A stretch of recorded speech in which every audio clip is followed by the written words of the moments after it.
If you had asked me before I turned up here at Bhubaneswar as to which match I was looking most forward to, it would have been this one.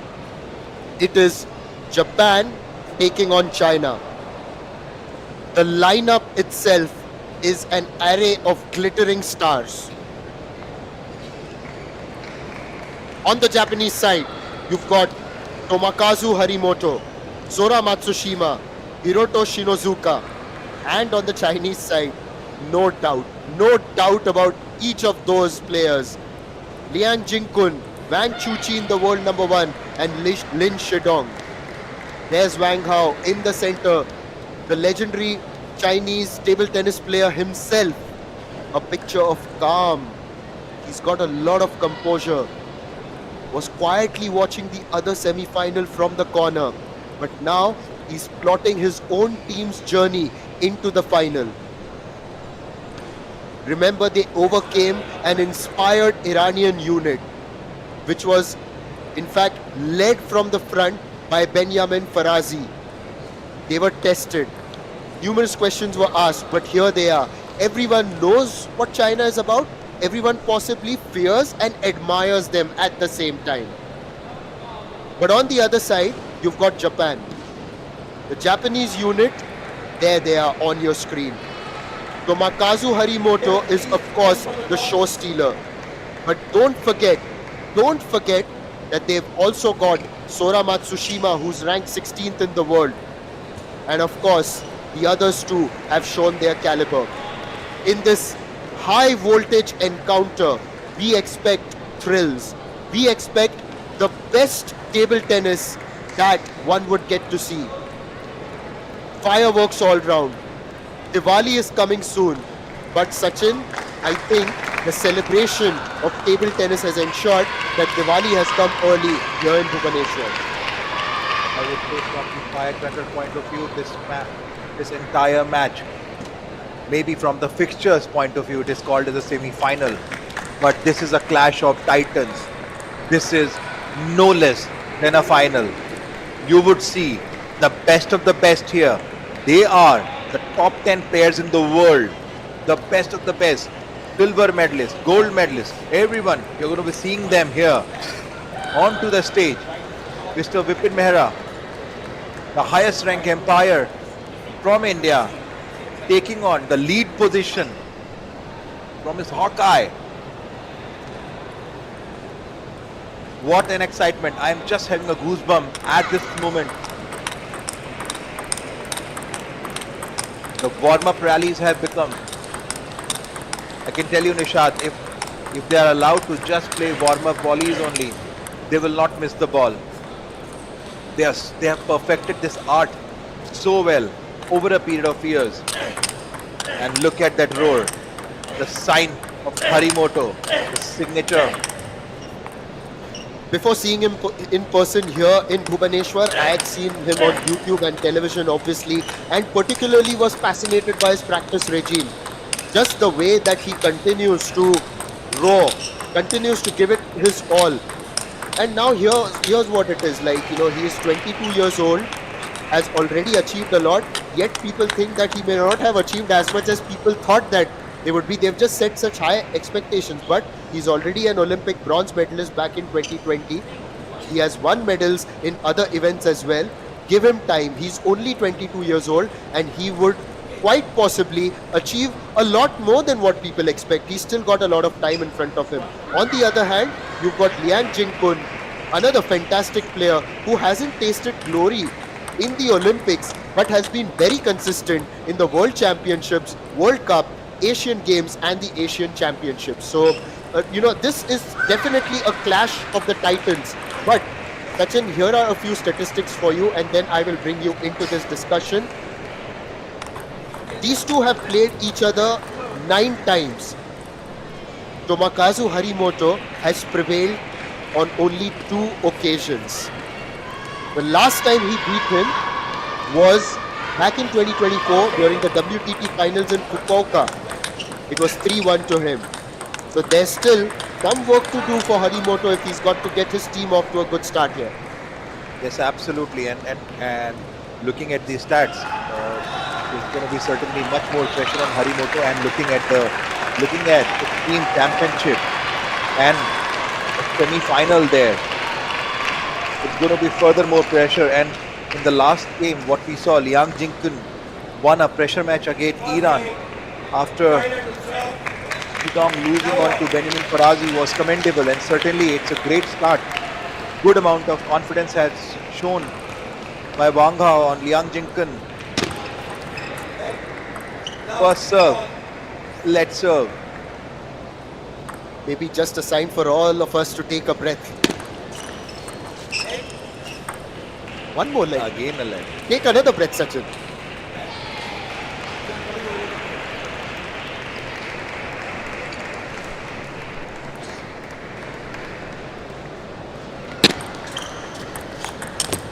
Oh, that's a beautiful service by Liang Jingkun.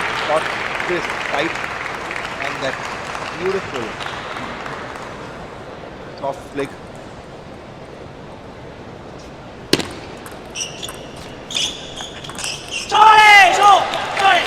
The signature roll by Tomokazu Harimoto. Building up to the confidence for Japan there.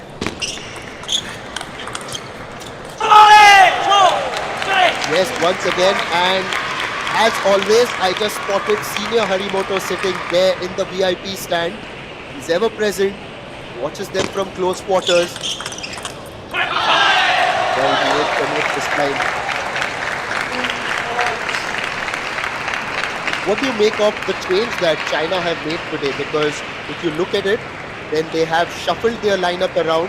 Wang Chuchen was slated to play the third one against Iran. They've brought him up. And it's going to be Lynch Kundang who's come out. Meanwhile, Harimoto with that powerful flick of shots with the forehand. Yes, talking about your thing that they have not moved up Wang Chuchen. It was strategically placed there to put a lot more experience onto Liang Jinkun and Shidong. And certainly, and that's the reason you see that there is a shuffle here. And looking at the past scores there, certainly Liang Jinkun is destined to play with Tomokazu Harimoto. Now, of course, there's a change in the lineup there because if something goes wrong, a lot more bet will be on Wang Chuchen there. Fireworks there. You would expect this kind of a game right throughout this entire contest there. The semi-final there.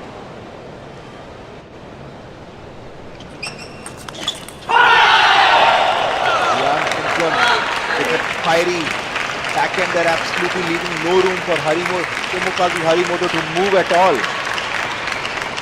Now think about this, yeah. Last year, Japan had crashed out in the quarterfinals of the Asian Team Championship. That trademark celebration once again, and then soon after, almost to indicate just calm down everyone. But here's the lineup from the quarterfinal, and Japan had actually crashed out in the quarterfinal against Republic of Korea. China went on to win it ultimately in the final by beating Chinese Taipei. Hong Kong had also crashed out in the quarterfinal last year, and this time they are in the final. So it's great to see different people getting into the finals, and let's see if Japan also try to create that change here as well. It's of course a big challenge, but if it's a challenge, Harimoto is up for it. Absolutely, Harimoto came with that turnaround with that heavy duty pour in the middle. He knows that. Liang Jinkun was absolutely ready on the back end.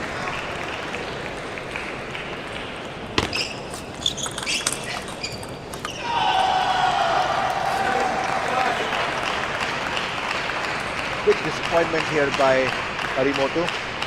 Missing onto that block here. I can feel the heat sitting in the box here. I don't know how much heat would be there in the ground. We can turn the air conditioning on, Sachin, just reminding you.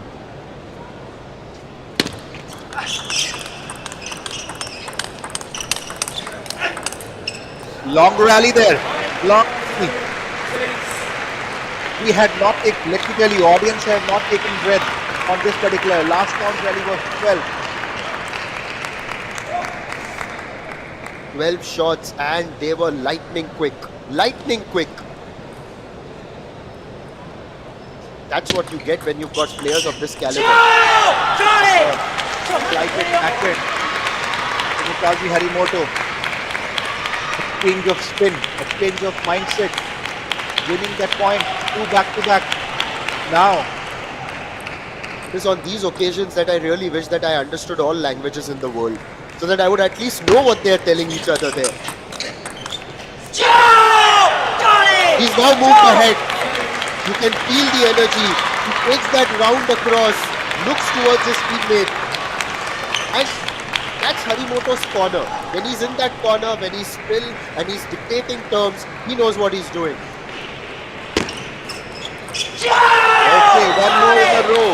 Liang Jinkun wanted to keep him very tight and short. Missing onto that length. And now, Harimoto leading by 2 points. Definitely he would want to take at least 1 point. Look at this, a roar, a celebration there in Japan's corner.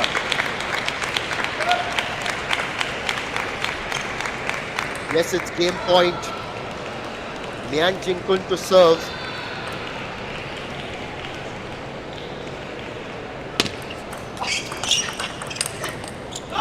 That's a good comeback, a very good comeback, and just the way that he pushed that one out made Harimoto stretch. Sachin, it really impressed you. Yes, what impressed me is that the reading both the players have of each other. The way Harimoto read the service was so amazing. But yes, Liang Jinkan was ready with that heavy duty down the line. Meanwhile, he's still serving, and Oh, yeah, couldn't quite execute that backhand, but still on game point. A okay. timeout so early. Oh my word! This is the earliest timeout. I have not seen a timeout in the first game ever, right through this Asian Table Tennis Team Championship. Yes, I guess it is required to put a lot more pressure because they are experienced players. Even though they have just played with each other for 9 times, and Liang Jinkun had won 7 times, but they're all most experienced player. And right now, in this semi-final, a lot depends upon Harimoto's victory. Why would you take a timeout right now? Because this could well possibly go into even a longer contest, and you would want to save that. What if it goes into the fourth or fifth game? It's to put China a lot more under pressure if Tomokazu gets this game. Certainly, it would be a pressure situation for him, and a lot more confidence for Harimoto down there.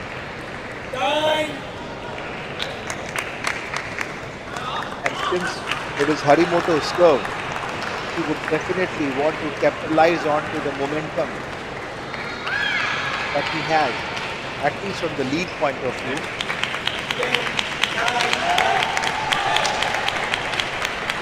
Can he take this point?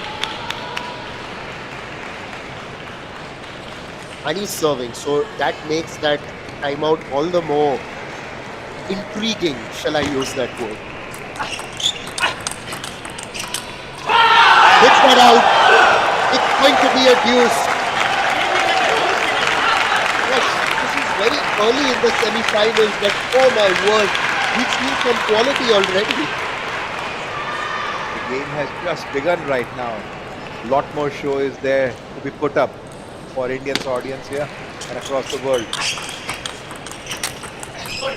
This time, quite a power backhand into the body.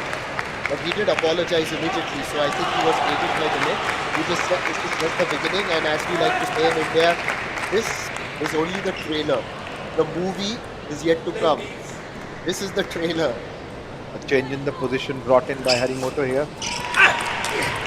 Oh yes, he got it. The first game, the strategy worked. He changed the position. Quite a lesson for the audience here. All the upcoming players who are watching this, all this while, he has been serving on the backhand side of it. Brought in a last minute change onto the forehand. And look at this, 12-10, first game. Wang Hao looking a little bit more stern now. Generally, he's not very animated. Harimoto has got him thinking. Yes, absolutely. You would require all the leftover grey cells you have. So much of experience under the belt of senior coaches. But I would always look at the Tupa stats here for all the shots and winners that Harimoto has played. Lot more backhand onto the deep backhand he has played. Very few in the center, but still the strategy works. He knows that Liang Jinkan has a good forehand as well, so he wants to put a lot more pressure there. And certainly the pressure is there among the audience as well, even though they are watching finest of the finest, best of the best. Goosebumps are there. You spoke about Wang Hao and how decorated he is. So, just to tell all our viewers, 2-time gold medalist in the team events, 2-time silver medalist individually. In fact, 3 times silver medalist individually, 2004, 8 and 2012. This is about the Olympics. Multiple gold medals at the World Championships, the World Cup, Asian Championship. That list of medals doesn't end. But you can't go out there and play. You can only advise as a coach. And that advice may have just worked a little bit now to get that first point. Looks like that Harimoto was talking to the coach that really sorry, ball was much lower as I anticipated. Oh, that was a beautiful stop block. Liang Jinkun getting hold on to the first 2 points. This match is no less than a bout between the heavyweight in boxing.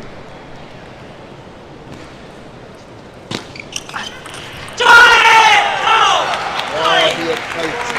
Immediately gets his first point in this game. And just if you look at how much table tennis also has evolved, look at the physiques of the players. When you look at Harimoto, you can see that it's a proper athlete. Spends his time in the gym. Look at some of the Chinese players. Yes, comparatively a little bit stockier, but they are also full of muscle and that flexibility. So different styles, but the fitness of all the teams, especially these two right on top. Again, the strategy worked for him. He's troubling Liang Jinken with that variation that he's bringing from the forehand. Again, getting back onto that corner. No, this time again, he's going to repeat, put a lot more pressure on him. A bit more. Again, it worked.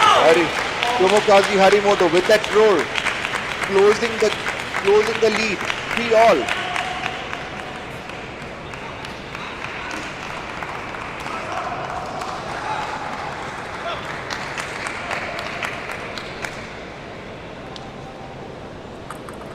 Harimoto facing now as Liang is going to serve. Look at that energy. You could hear the grunt as he played those forehands, and ultimately it was the backhand that turned out to be a winner for Harimoto. Moves into the lead now at 4-3. Really have to watch these two play. Doesn't matter where you're from, you can learn so much. Look at the pace. Look at that rally. We've lost count, have we? And ultimately, it's Harimoto who hits the net. A relatively muted celebration, but that's also gotten Wang Hao off his seat to clap.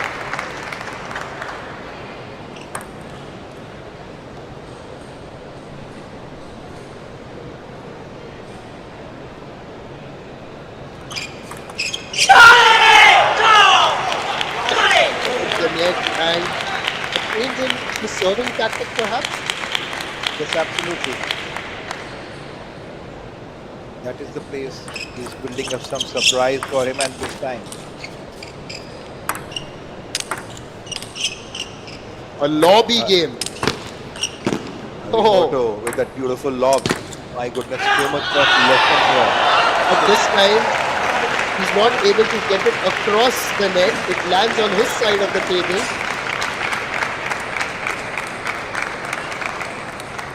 When everyone looks at those lobs, they think it's easy. Trust me, it's not. It's never easy.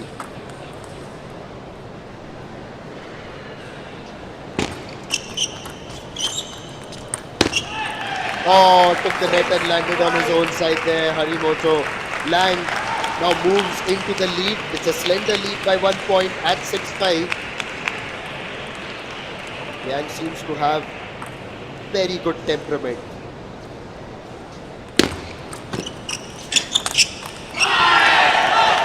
Punches the air. But all that sound, all that noise that you hear from is from the Chinese bench. They seem to celebrate harder than Liang, who's actually out there. Liang right now in a monk state there. Monk warrior, I would say.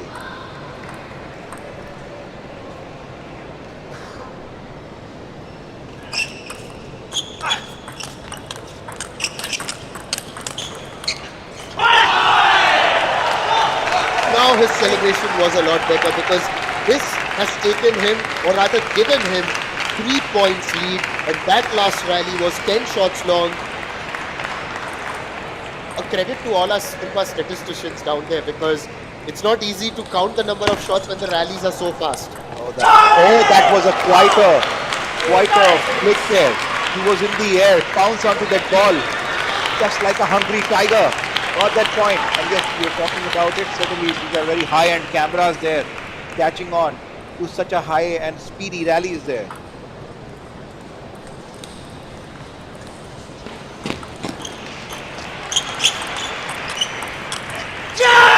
Pick up a soft block.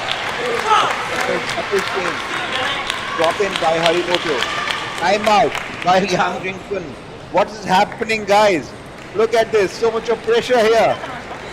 It's a timeout by China now. Generally very calm there, Wang Hao. I wonder why they've gone for this timeout in this second game itself. But we also remember that in the first game it was Japan who went for the timeout. So this is possibly the earliest time that we've had two timeouts. Both the timeouts done. And if this goes into the fifth game, then who knows? Just the game. I'm just wondering from where they get this kind of energy.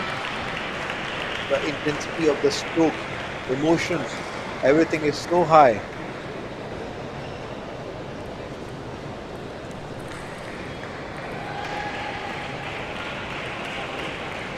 Wang Hao. Wonder why he's got two water bottles in his hand as he's trying to explain there to Liang.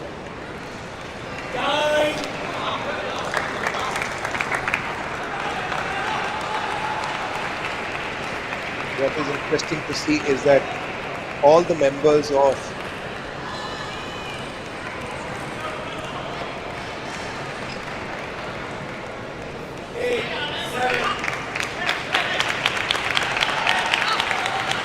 no matter whether they are playing or not, all are except the coach, all are sitting in shots there. The Warriors on the border, and why not? It's semi-final there. They have to defend their title. They are the leaders, dictators there.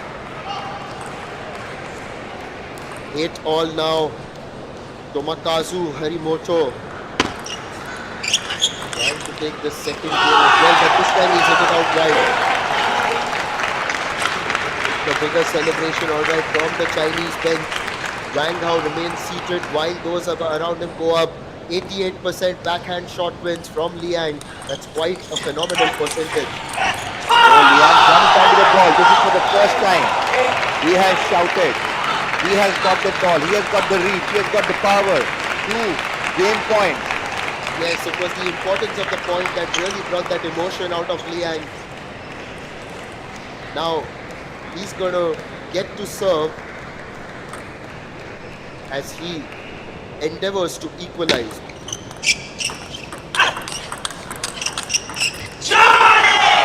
No, Got to wait to equalize. you got to wait. You got to wait here. We've got more people coming in today to watch this high voltage encounter. This is definitely the clash of the titans of Asia. Backhand shot wins. Harimoto at 60%. Slowing the pace and then making it quick. Liang Jingkun gave everything. So much of power there, so much of accuracy. Harimoto hitting in different positions. Last rally was 12 count. Yes, it was 12 shots long. Again, a magnificent AI working to count that rally. Again a flying shot. Very successful. Liang Jingkun is surprised. But the crowd have really enjoyed that one, and they've come to see a player of the caliber of Liang Jingkun and of course Tomokazu Harimoto. So much of, look at the happiness on the audience face. They are watching best of the best. Now, it's game point for Harimoto. Can he convert this? Goes the pace, goes for it, but no, it's going to be an equalizer yet again. 11-all. Liang Jingkun has just taken a breath. Oh, that was a lucky point he saved. Wow.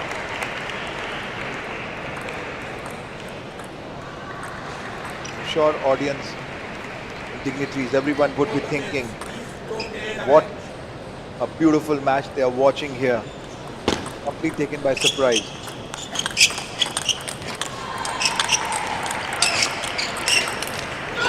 Okay. What a rally. 16 shots in total, and each of those 16 shots was signature for each of those players. But right now, it is Liang who has got the game point, and he is going to serve. Backhand shots win. Harimoto only 60% right now, and Liang Jinkun almost 80% there. Liang Jinkun came heavy with that backhand, winning the second game here. Certainly equalizing the score here. At 13-11, it was a hard-fought game, one apiece, and both the teams have used their timeouts for this match. Wang Hao now conferring with Liang. A few more tips. Meanwhile, Harimoto just trying to cool down a little bit. He's only got 2 people in his corner there, not the entire squad or the coaching staff.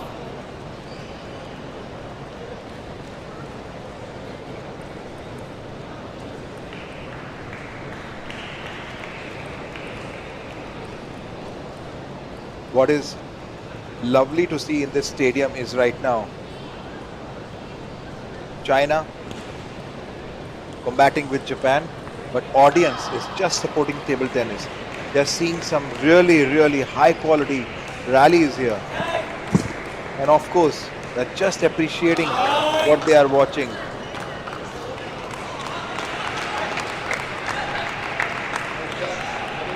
Just having a look at the winners that Liang Jinkun dished out in game number 2, all as you can see on the left side of the table here. Yes, absolutely, and you can see it's right now on the middle of the table because he knows that what accuracy he has, placing a lot more balls in the second line of the table, putting pressure there, putting thrust. Harimoto getting the first point. Found a gap in the center. The first point going Harimoto's way in this third game. Now remember, no timeouts. Generally we see those timeouts from the third game onwards, generally as a rule of thumb.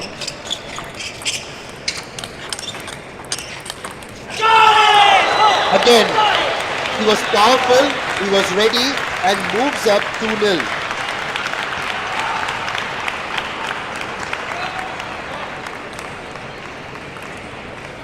Touch. We are just seeing only backhand game here, backhand dominated game. And you can see that that's why in modern table tennis, you have to have a backhand which is almost like your forehand, because players put a lot more pressure onto the backhand.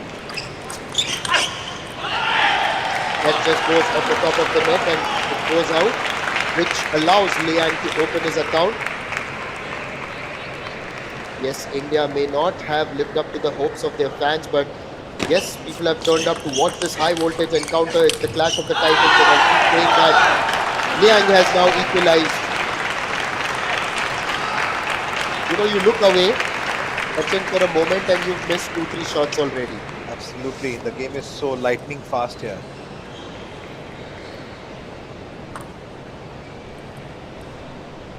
Two apiece in the third game. Liang Jinkun dominated. He knows that the ball up is in the air. He has a chance. Absolutely not leaving any stone unturned there.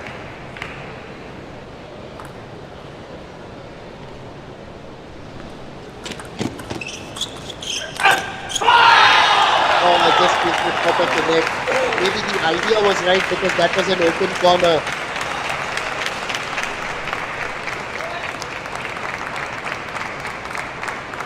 You could see the gap there, but looking at the positions of both the players, it's very difficult that you can score in first 3 to 4 balls or first 3 to 4 rally there.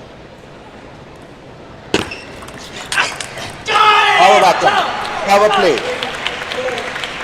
3-4. Majorly, we have seen a lot of power being used by these two.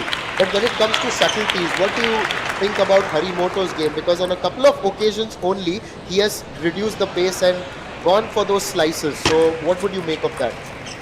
Like there. Oh, but he's got off target. Obviously, so Harimoto does that. Harimoto does that change, bring that change to trying to break the rhythm of Liang Jinkun.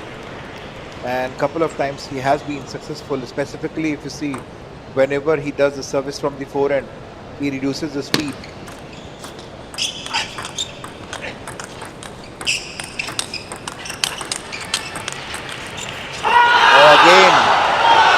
not getting success there.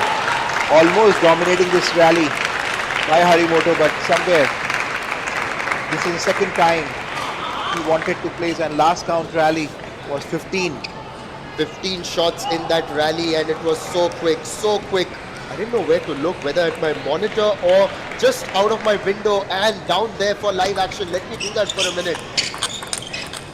Yes, it's Pacey again. My goodness. Wow! Wow, wow, wow! I was looking from my window and just following the ball, and you could just sense that Harimoto there had the better of Liang Jinkun. 14 shots in that rally. It's such a rivalry in open there. Harimoto with that tight slap onto the table. Oh, bit of a tough luck. Liang Jinkun looked at his team members. Even if I wanted, I couldn't do anything. Ball was so close to the net.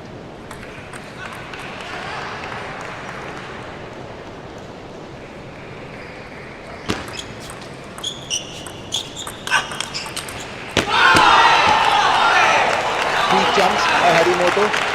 Certainly not very happy, completely disappointed. He's trying to put a lot more pressure on Liang Jinkun by displacing him. But every time he's missing out onto that point. Certainly some bit of homework that he would take away from this match.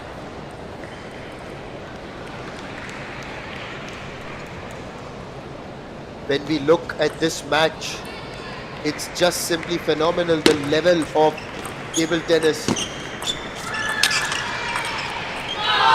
just don't know when the pace changes, but now Harimoto has hit that right. And yeah, it's incredible that the fans are getting to watch this match here at the Kalinga Stadium in Bhubaneswar. The Odisha government creating this wonderful facility. Not just this indoor stadium, but around it as well. There is an athletics track, the hockey stadium, the badminton courts, the swimming pool stadium as well.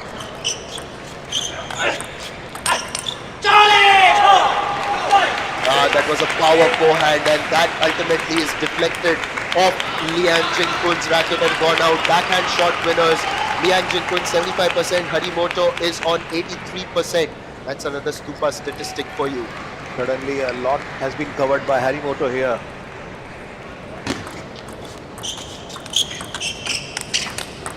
Oh, with that beautiful stroke, with that short hand toss pin, right there in the center. Liang Jinkun wanted to deceive him there. Beautiful game. It's 7-8. Both the players have taken the timeout, and Harimoto has got the magic position again. Yes, he got it. Though it was a let. Certainly, he was lucky there. But that's the position which is working for him. And he immediately said sorry. Immediately the hand went up and he said sorry. It was loud and audible for everyone. 8 apiece in the third game. It's 1 apiece otherwise. Once again, the net favoring Harimoto. I guess the luck seems to be in Harimoto's favor. It's 9-8. And if Backhand shot wins.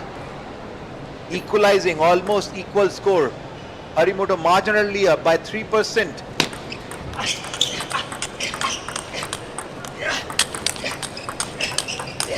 Look at that rally. Wow! This time Harimoto is successful in placing that foreign ball. Well received by Liang Jinkun. But look at this. Audience is in awe.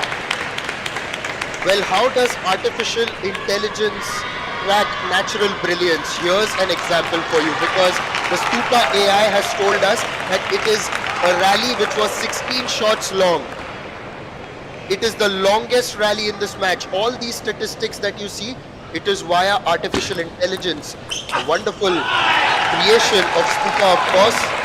Well, he's got game point, but Liang just inching with 9 points.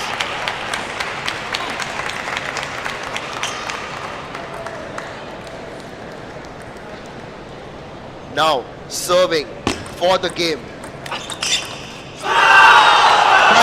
Liang Jingkun says, hang on, let's head for another deuce, just like the second game.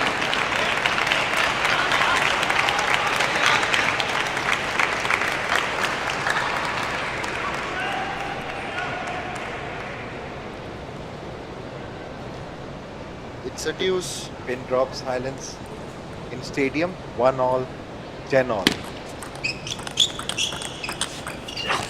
Harimoto again. This time he got onto the nerves of Liang Jingkun with that backhand. He's getting into the rhythm at the right moment. Yes, he has been lucky with couple of points here, but he doesn't want to lose onto that lucky points here. He got here. Now, it's for the match, for the game, but then Liang equalizes yet again, not letting Harimoto just run in towards the lead.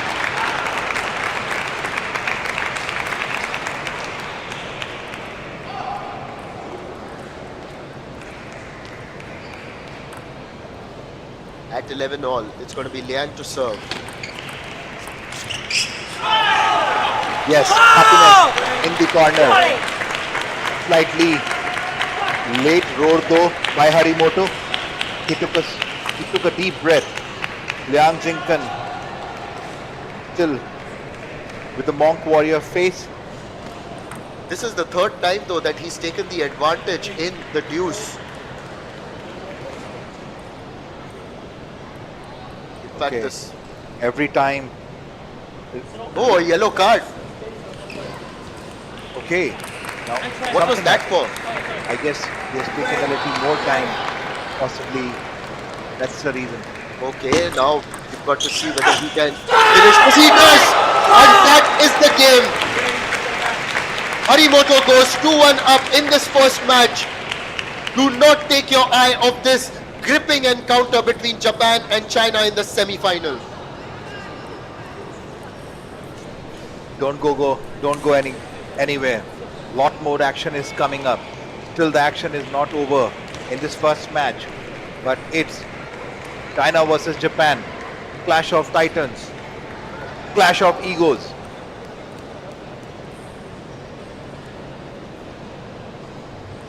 A lot has happened in those three games, both the timeouts done. The first timeout taken by Harimoto in the first game, one that he went on to win. Later, Liang Jingkun managed to win after a deuce in the second game. It was also during that game that Wang Hao and he decided to take a timeout. Wang Hao now just briefing Liang as he is now trailing 2-1. To add to all that, Harimoto has also been given a yellow card for taking a little bit more time. It came during the dying stages of that third game. And the umpire says and makes it clear that okay, the time is up, get ready. Absolutely. If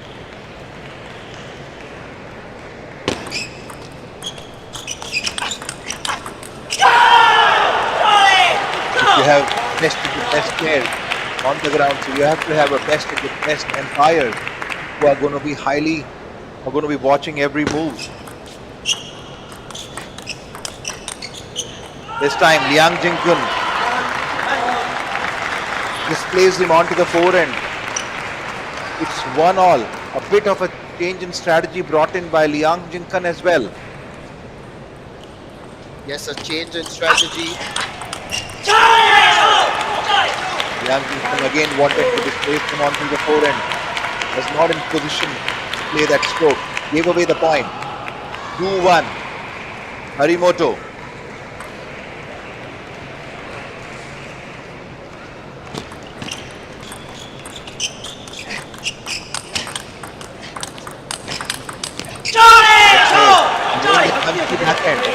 What the number of variations that Harimoto is absolutely bringing in each and every rally is something to be watched out for very, very closely.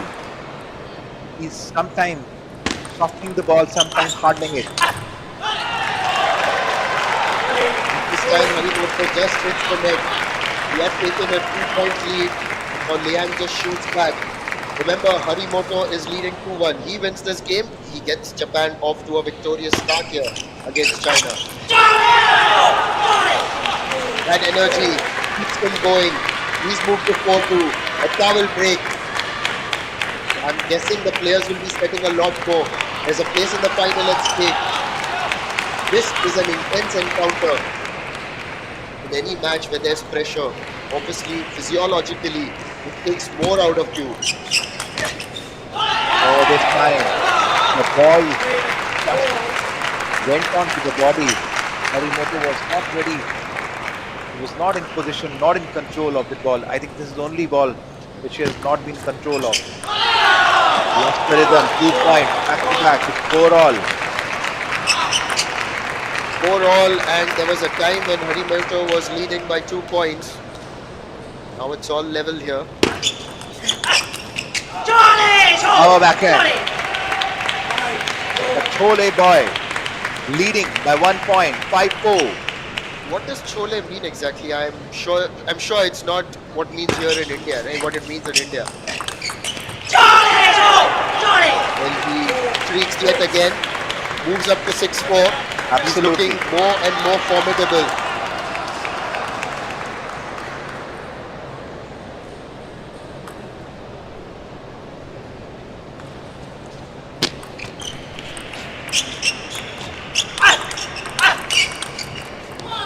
Oh, that backhand, which is generally a winner for him. This time, he can't get it across the line. Well, in Chinese, as I've been told, Chole means once more. Well, in India, it's famous as chickpeas, of course. We like a good recipe of Chole here in India. That's quite a strawberry by Harimoto. It was a beautiful. I think today, if I were to see the number of variation that Harimoto has brought in with such a high level of frequency and intensity, is not a joke at all. It's 6-all. Sometimes you can just say that table tennis not only, in fact every time, it not only tests you physically but also it tests your intelligence. Both the players have taken the time out to put a lot more pressure on each other. Now they can't go back. It's 6-7. No foreign mistake this time. Missing shot onto the deep forehand block Liang Jinkan had done. And that's a 4-point consecutive run for Liang. He was down 6-4, now he's up 8-6. Look at that backhand. Again, that backhand. And that backhand wins it for him, Sachin. You've got to analyze that backhand because it truly is a winner for him. Absolutely, whenever he is getting on to a long rally, and that too like last rally was 18 count, whenever it has happened more than 10 rally, look like it always go in the favor of Harimoto. That's his triple dive. The more you do rally with him, the more energy he gets. It's just like a video game going on with such a lightning speed. It 8-all there. Sometimes it almost looks as if Harimoto is a machine on his own. This time, Liang Jinkan hit the tripping backhand, but a good block done by Harimoto.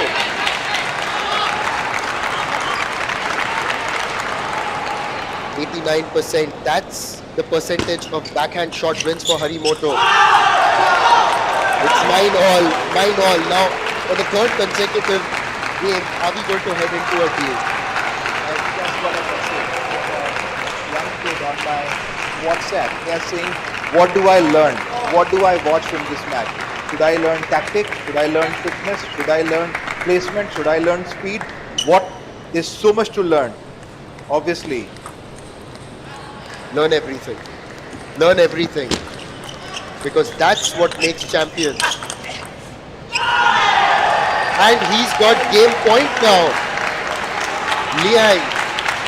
It's almost as if Harimoto takes 2 steps forward and Liang takes 3.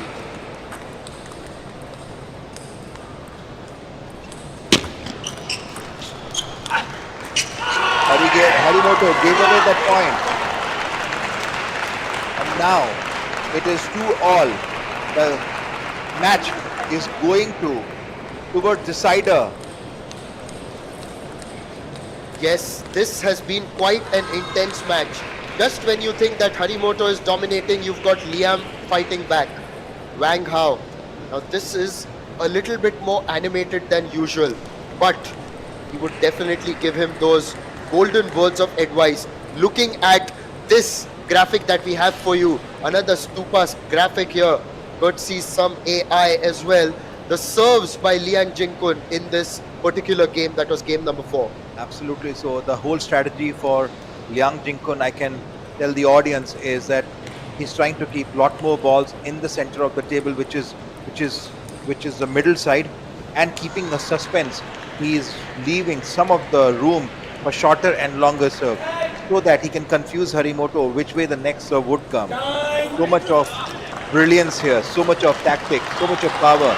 Now, Warriors are getting ready for decider. I can see in the VVIP box, people, dignitaries are taking the selfie of these two warriors there.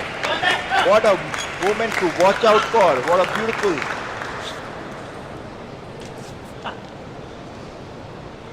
Liang Jinkan to serve. Harimoto to receive. Gave away that point. Gifted. Testing the height again.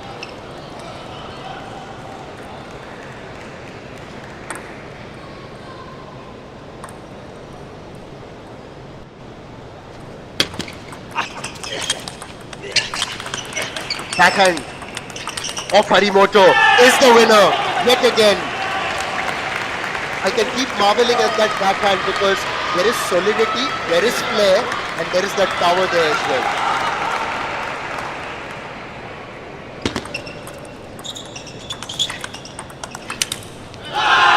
Harimoto plays the ball onto the floor and missed out. Bit of a cheer up by the audience, and I can see one more point. From a Japanese perspective, perhaps they are the ones who would be really hoping that this match goes their way, because Harimoto is their torchbearer.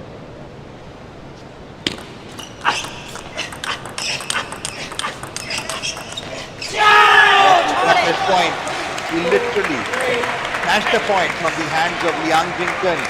You can see what you can't see on the camera right now. I would love to define this moment for India. Just behind Harimoto in the stands, Chinese coach and Harimoto's father, both are almost sitting together with one cheer difference, cheering and pumping each other. They are not just cheering the warrior, they are cheering the country. His father is saying something, shouting from there. Liang Jinkan is down by 2 points. Harimoto to serve.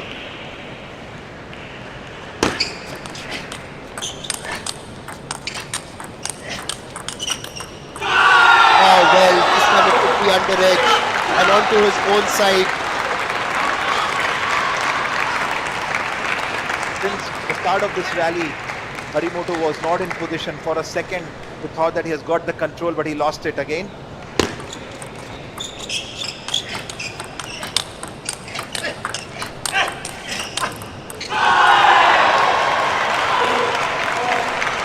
Oh, this is truly amazing. You know, it is one of the most engaging contests that you have seen here in Bhubaneswar.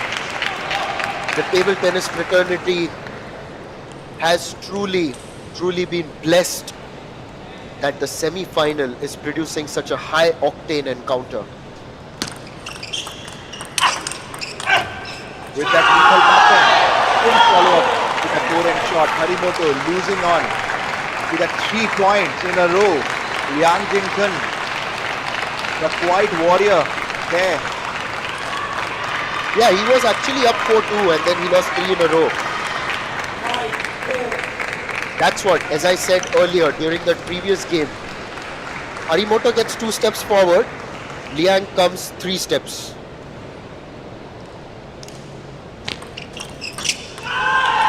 Onto the net, a change of pace in the serve, and Harimoto was leaning forward with the forehand, trying to get it across the net. Now, Now it's 4 points in a row for Liang. And Liang Jinchun is absolutely on top of the game. But Harimoto taking away that point. Liang Jinchun serves. Suddenly the patterns have changed. The backhand shot win percentage, Liang Jinkun 83% and Harimoto at 75. This is a contest between two backhands. And this time, it's the backhand of Harimoto that has helped him earn that point and equalize at 6-all. No timeouts remaining. The players are out there on their own. They've got to do their own thinking. They've got to do their own planning. And now the backhand shot wins have changed. Harimoto is now up to 80%.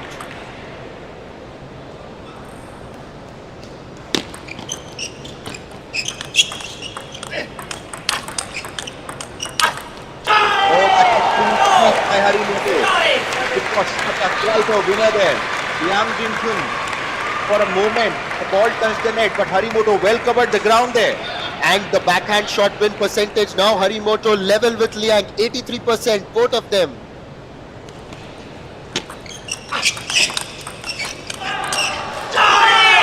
Bit of a change brought in the toss spin by Harimoto.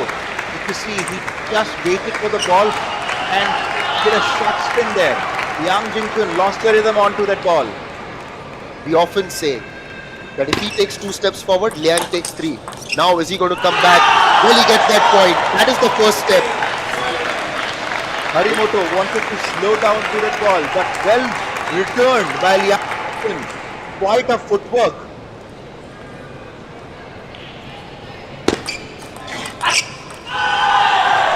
Another point, and that's an equalizer. Again now. As Harimoto went 2 points forward, Liang has equalized. Is he going to take one more to make that 3 steps forward?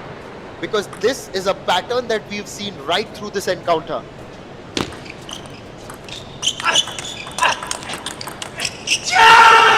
No, it's going to be Harimoto who's going to get that point. Again, another fast and pacey rally. Backhand shot wins. Now Liang has dropped down to 75%. Harimoto is up at 88. Backhand shot spins as Stupa score. Harimoto 88%, leading by a few more percentages there compared to Jinchun. And with this backhand, Harimoto has got 2 match points. Yes, a match point, and to get Japan rolling here with a win. Harimoto Tomakazu up at 89% in terms of backhand shot wins. Now, Harimoto has got the chance, or does Liang have it in him to take it towards another deuce? Harimoto serves. That takes the top of the net. Liang alive, only 1 point behind.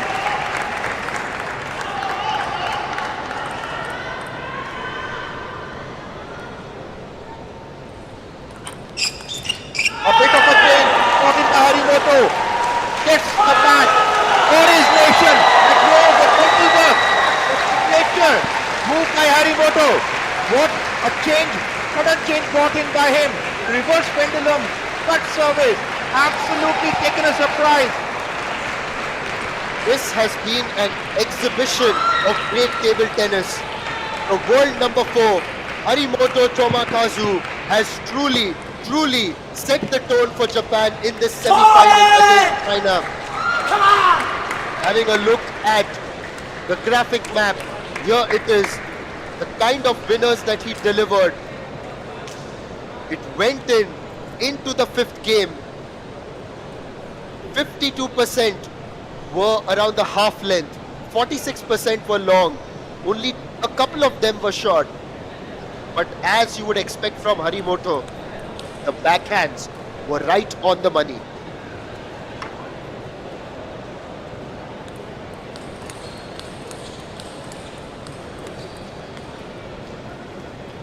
Looking at the match rallies, you can see the 25 points won on short rallies there by Liang Jinkun versus 20 by Harimoto. On medium rallies, it's 12-9, and the longer rallies, now that's where possibly it made the difference. It's 10-7. These stats brought to you by Stupa Sports Analytics. And Yeah, we have been treated. We have been truly treated to a magnificent, magnificent display of table tennis. What more do you want?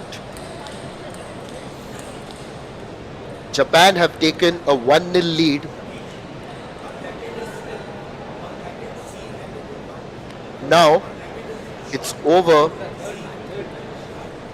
to the next set of matches, but the first one is going to be Sora Matsushima of Japan taking on Wang Chuqin. Wang Chuqin is of course the world number one.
As the players warm up, just to set the context, now Wang Chuqin against Sora Matsushima.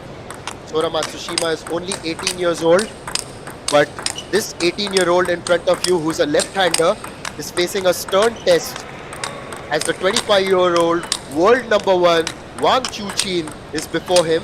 They've faced each other 3 times before this, and the last time and the most recent time was during the recent China Smash, and Wang Chuqin was victorious 4-1. It is going to be a great game, we hope, and just the match that we witness right now with Harimoto and Liang, just to live up to that standard, wow, it's going to be difficult, but we can still expect it, isn't it, Sachin? What are your expectations of this match as someone who's followed table tennis over the years? If you can just illustrate that for not only me but for our viewers as well. Definitely, I would want Sora to put up a good show here. Something magical. The way Farazi has been in this tournament. So it's quite a task for Sora, certainly, when you are facing semi-final. It's a very, very serious business for China. But if Sora can do a magic of getting this match from Wang Chuqin, then it will be quite a big thing for his career and stats. Because yes, stats matters a lot, but sometimes certain matches become far more defining moment for the career. And this is a big game again for Wang Chuqin, as he has to get 1 point for his team. And also, tell me a little bit about this. We've seen this before in this competition, but left-hander versus left-hander, how different is this? How different is this? I need to think after this rally. It was too quick. It was quite a start. Yeah, now maybe you can tell me. I guess it's going to be a specifically these two lefties. It's going to be speed and twist and turn will be the defining moment, because both the services, or specifically of Wang Chuqin, are almost so close to the net. It's difficult to receive, and with the power strokes from both the ends, it's going to be very, very difficult.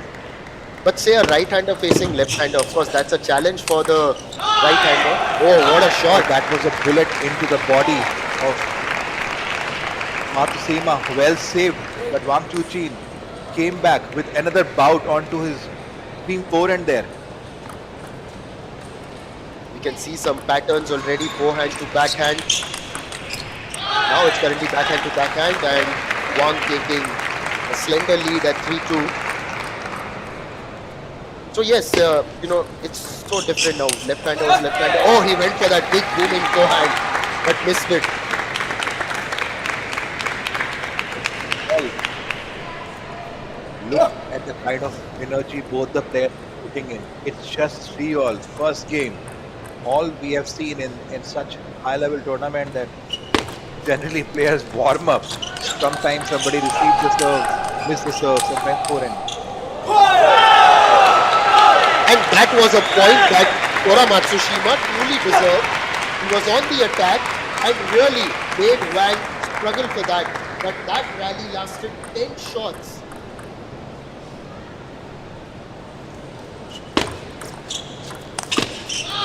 Oh, no chance of a rally there. It was an open corner. Matsushima was going one way and Wang saw that and then put it there.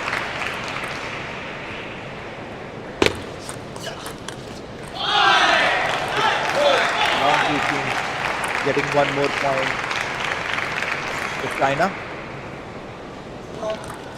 Yeah, it's a bit neck and neck approach.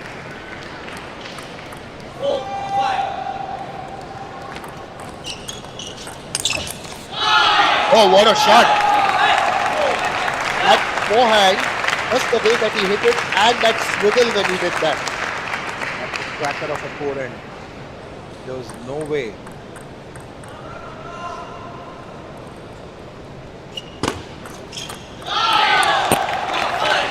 One more point for China. It's 7-4 now. Wang Chuchin doing the job that he is supposed to do. Well, the best man for the job. 8-4. Tora clearly inexperienced to receive that service. And that is why world number one, our world number one. They can read the mind, they know the pattern.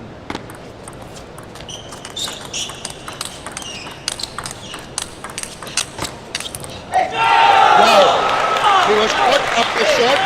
It was backhand to backhand, then backhand to forehand, and ultimately Matsushima with the winner, and he gets that.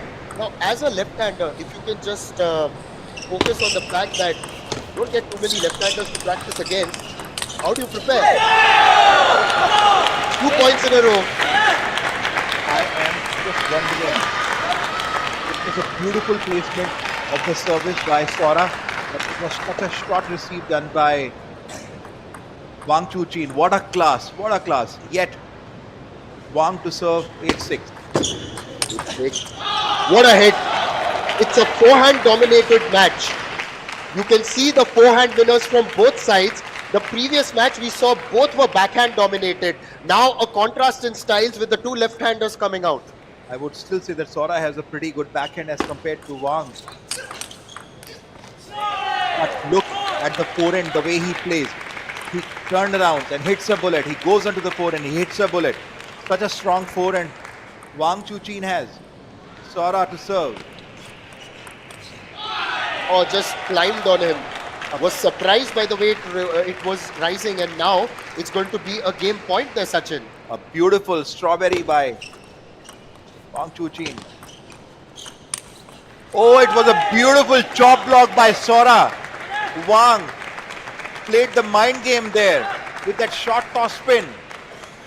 But Sora was so beautiful. Such a swift chop block there. Now Wang to serve 2 game points. Yes, he still has the game point. May have been momentarily stopped. A lead serve.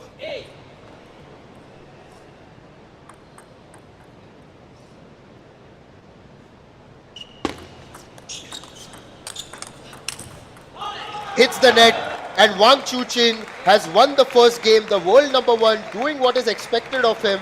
Wang Hao is of course banking on him so that China can draw level overall against Japan. So after the first game in the second match of this semi-final, it is the world number one leading 1-love. Absolutely. Such a delight to see the first game and the way Wang Chuqin celebrated. Obviously, it's a celebration for his country, for his nation there. So Sachin, now that we have a bit of a breather, if we can further discuss that point. See, left-handers are anyway a rare quantity in the world of table tennis, but as a left-hander, you yourself do not get players to practice against, right? So when you're facing a left-hander yourself, is it more difficult, say, to adjust when compared to a right-hander? Maybe a basic question, but if you can throw light on this aspect. You know, finding left-handers, like I would bring an analogy here. How difficult is to find a ruby? That's how difficult is to find the good lefty players. And certainly, and in such nations where there's a culture of table tennis, yes, lefties are living in a less proportion there, but you got to find out, you got to train them, and you got to put for your nation. And something what Wang Chuqin is doing this time, right into the body. Tora couldn't move there. Yes, he had no chance. It came to him like a tracer bullet, to be honest.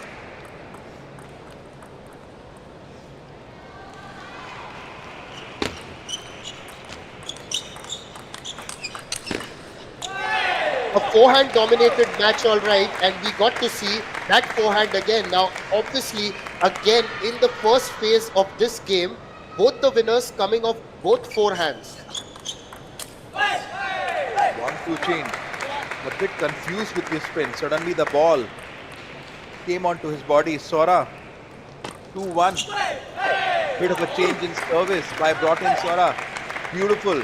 Now he's playing mind game with Wang Chuqin, world number one on screen.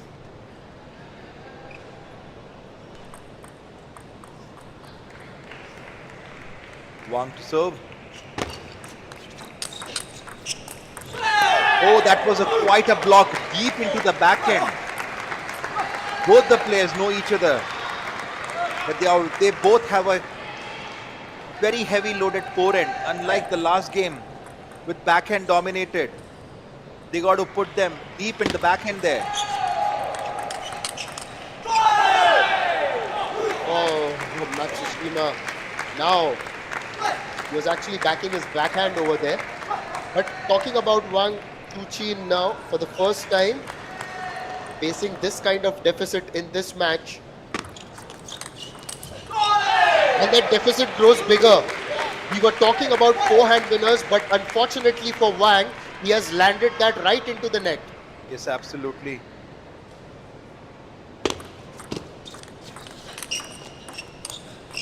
Oh, it was a beautiful backhand by Sora. Well defended. Lost the rhythm. Wang Chuqin certainly getting the taste of his own medicine here with that power forehands by Sora. Much more younger to him. That was a heavy duty forehand packed up by the heavy duty forehand by Sora. Must have given good amount of confidence. I like the term heavy duty over there because, in fact, if anything, this whole match is heavy duty because it's got the stars, a galaxy actually here at the Kalinga Stadium. Get one more point there as Matsushima hits the net. But Wang Chuqin is seen obviously as a successor to the greats like Ma Long and Fan Zhendong. And he's obviously played with them, won the team event at the Olympics alongside them. Matsushima hits that out wide. Again, Sora wanted to power the backhand with much more power, missing onto the rhythm, making the score 7-4. You can hear the roar, the effort that Sora is making. He knows that he's leading. He knows that he has already lost 3 matches earlier, but doesn't matter. Today he is a challenger, challenging the status quo of world number one, Wang Chuqin.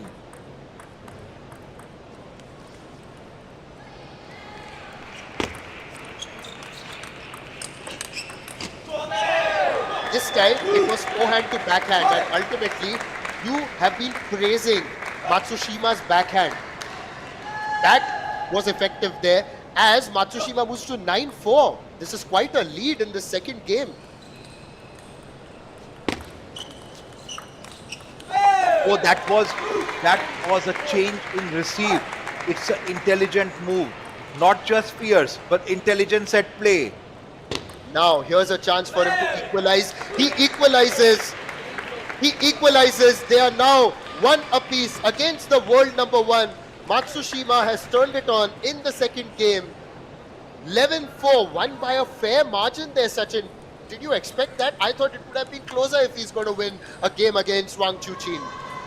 Well, I guess in this particular game, Sora looks like that he's going to defeat Wang Chuqin after some of the initial points. Wang Chuqin started waving that he is not being able to see the ball clearly. Something is happening down there. And the way Sora charged him with that speedy forehand, speedy backhand, Wang Chuqin had no defense there. Yes, Wang Hao now knows that China are being tested. Well and truly tested. And looks like that Japan has a knack. While you have players like Wang Chuqin, who's the world number one right now, Japan has a knack of producing young players. Harimoto started defeating the biggest of the biggest Chinese player much earlier. Sora doing a fair amount of job. Sora Matsushima had played, in fact, a 5-gamer in the quarterfinal, Sachin. That was against Republic of Korea, against Cho Dae-song actually, and Sora Matsushima emerged victorious 14-12, 10-12, 4-11. So he was down after 3 games 2-1, and then he bounced back 11-8, 11-4. Sora continuing with this rhythm. Wang Chuqin looking at his teammates and the coach. There's something wrong. Well, not for very long. That forehand was absolutely right. In fact, it was more than right. Sora knew that he has lost the rhythm. He was trying his luck with that wave. Oh, that's quite a heavy loaded tight cut pendulum service into the body. Wang is using his experience to come up.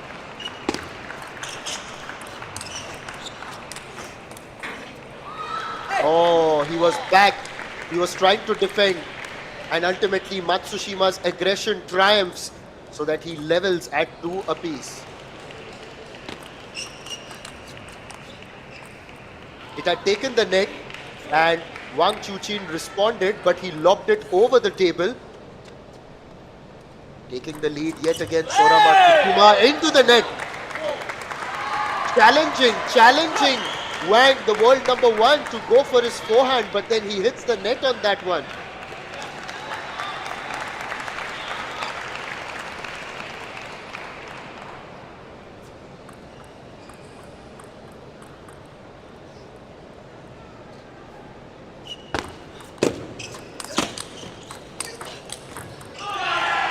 Again, Wang Chuqin hit the bullet onto the body.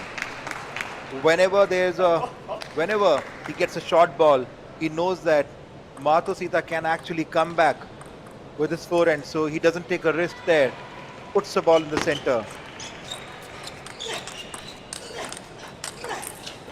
So much of grunt for this 1 point. With that, this point score is 5-3. Sora is really challenging Wang Chuqin in the team event. Oh yes, it's quite a challenge that has been thrown towards the world number one. Changes the pace with the serve, and that's gone off the net and out. Sora, for the first time in this match, surprised Wang Chuqin with that reverse pendulum serve. Yes, it was a different one. But this time though, Wang Chuqin manages to get one back now, and the serve is in his corner. Wang Chuqin 4-6. Momentum with Japan.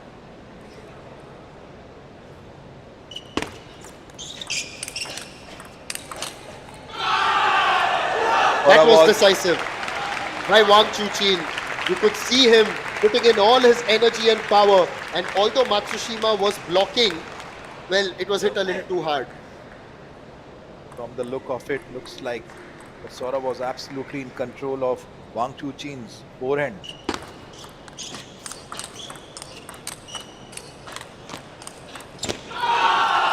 Oh, he blocked 3 backhand. But this time he wanted to finish off in style with the forehand, missing on to that length, taking Wang Chuqin to 6 all. And are they going to go for a timeout by any chance? No, just taking a bit of a towel break. I would think that now could have been an ideal timeline for a timeout.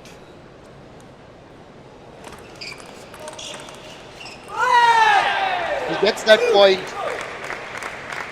It was a sequence of 3 consecutive points for Wang, and that's been broken right now. Unlike Wang Chuqin, Sora brings lot more variation with the spin. You can see again a reverse pendulum serve. He knew Wang is going to open up and will finish off with the powerful forehand. Missed out again. It's 7 all.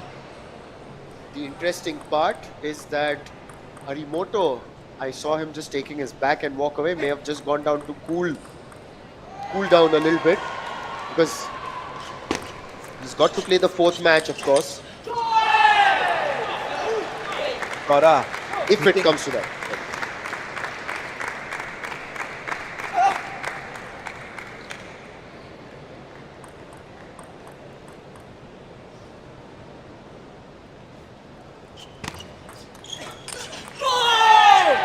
What happened there? He wanted to go for the forehand, missed it completely, and gradually one just gets the sense that Sora is feeling a lot more confident there, Sachin. yes, absolutely, and with that confidence, I would definitely, with so much of confidence in Grunt there, I would really wonder what the audience would be thinking, Sora or Wang. And Sora has 3 game points right now. Now 2 game points, but yeah, it's been some sort of a test here for Wang. Bit of a hurry.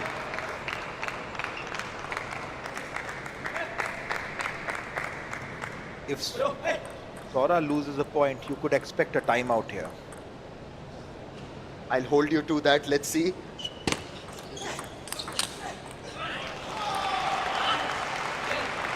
Yes, right away. You're right, my friend. It's a good call, and it's the perfect time now to take a timeout. Yes. What happened? Oh, he's not. He's not. Oh, Okay. we gotta wait. Okay. There's a change. There's a change. They have opted not to go for the timeout. There was a signal earlier. And now it's a deuce. Equalizing. What a change in that moment. I think it's a moment to be noticed. 10 all right. Coach signaled for timeout.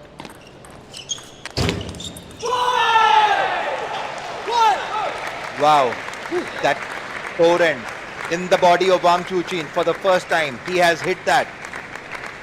All this while, Wang Chuqin has been hitting the forehand in the body. Wow, what a moment. Well, if you're here at the Kalinga Stadium, you would notice that you're just watching this match. Sora has got his game point, and he's done it. Japan are leading 2-1 in this second match. They are 1-0 up already. The youngster, 18-year-old Sora Matsushima, is 2-1 up against the world number 1 Wang Chuqin.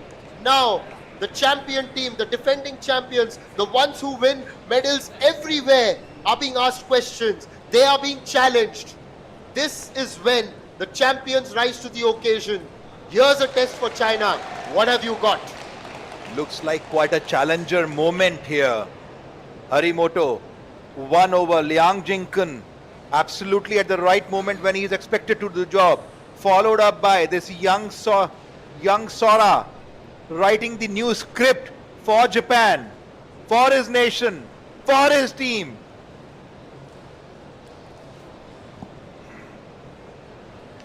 There's a lot more action you can expect here. Wang Chuqin reporting back on the table.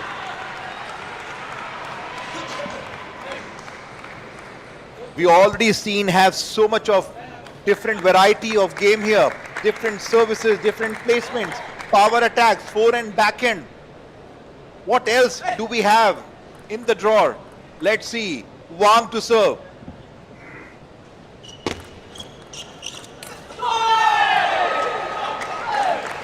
Wang had placed the serve perfectly. Sora was a bit deceived. But Wang Chuqin missing on to that soft receive. Wang came back with that heavy loaded forehand down the line, winning that first point, opening his account, 1-all. Sora again with a reverse pendulum serve, wanted to bring some change, missing on to that point. Could be costly.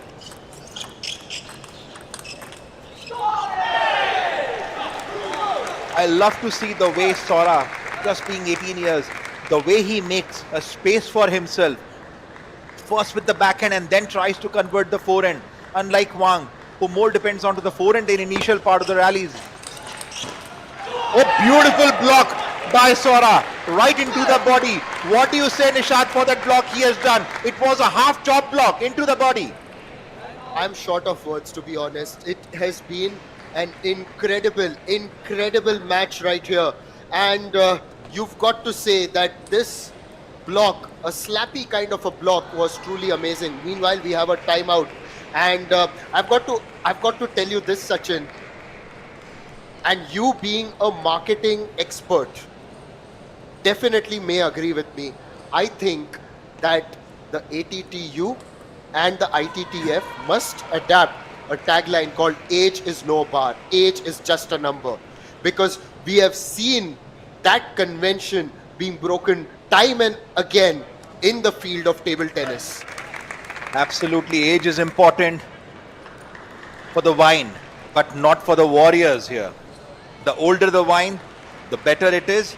The younger the player, fierce they are. And that's what Sora and as well as Farazi is demonstrating to the audience, to the young players, to the young fans, that age, we are going to defy everything. We are going to defy the experience. We are playing for the nation. We are playing for the team. Also, now that we are at such a critical juncture, if you have to pick a winner, who would it be? Let's just put you on the spot here. Quickly.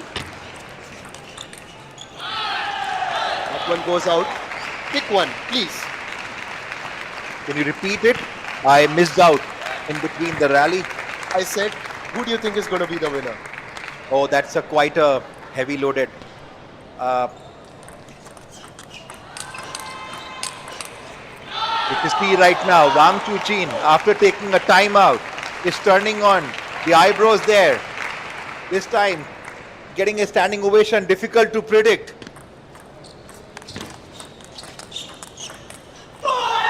Sora, such a beautiful gameplay. It was such a short ball.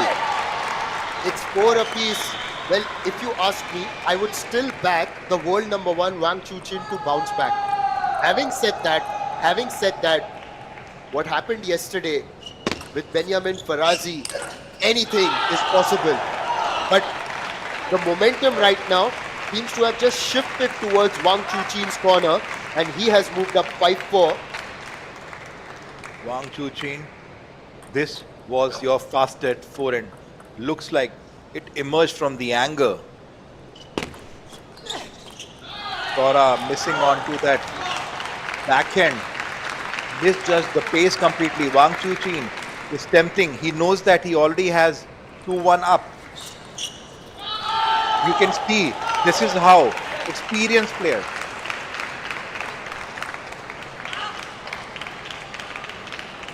Seven 4 right now.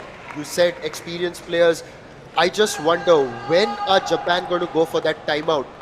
You didn't take it in that last game. All right, he won, but now possibly could be one of those chances. But breaking that streak of points finally as Wang hits that out. Tell me about it. Now, when do you expect that Japan would go for the timeout? They had cancelled one already. I guess the closer he gets to the Wong, I could expect in this particular game. Right now, Sora has to first cover up the lead and then gain some momentum over Wang. Now this time, for the first time, I can tell you, the coach of Chinese national team gave a standing ovation. He knows that Wang needs that support. He's just raising his spirits a little bit. But at the moment, raising the flag for Japan is Sora Matsushima. He has leveled. It looked like Wang was on the prowl. But Sora Matsushima is trying to be the hunter that would arrest him. Of a hurry here, Wang Chuqin for the first time in the match. You can see the roar from him. That how are you questioning my dominance?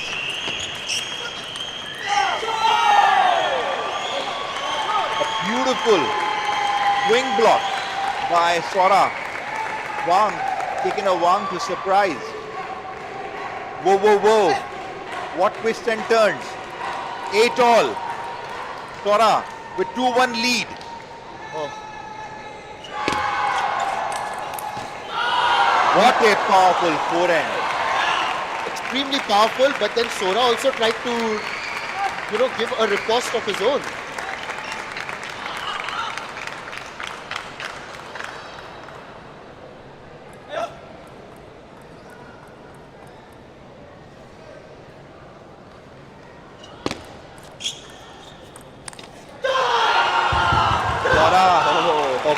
Okay. I would want to see what umpires are going to do. Expected yellow card. Sora was not happy. Certainly, you cannot break the discipline and decorum. Table tennis is bigger than the play. Sora just thumbed the table. You cannot do that. All the viewers and the fans who are watching right now, not allowed. Game is bigger. That's what the umpires are calling it out. Whatever the rank is, doesn't matter. Both the Japanese players receiving yellow cards. And this time, just a bit of a breather for Sora as that ball lobs off the net and goes out. So even Tomakazu had got a yellow card. Now, at 9-10, Sora is going to serve. Wang Chuqin, all this game out of Sora. Sora looks disappointed. He knows that he is a challenger. He had the lead. He beautifully came up. Yeah, the young man is disappointed. But now, once again, it's set up for an incredible finale. And we are moving into a fifth game here in the second match. Oh, I guess we also have to catch our breath. What a display of power here. The sheer power. Ladies and gentlemen, you're watching the world rankers, dictators, trendsetters. the leaders. I'm still wondering, is Harimoto, after that heated up match, is he taking an ice bath there? Certainly you can see Sora using that ice on his shoulders, carrying the expectation of his nation, of his team. Can he do it? The time will tell. Sora requesting umpires to clean the table.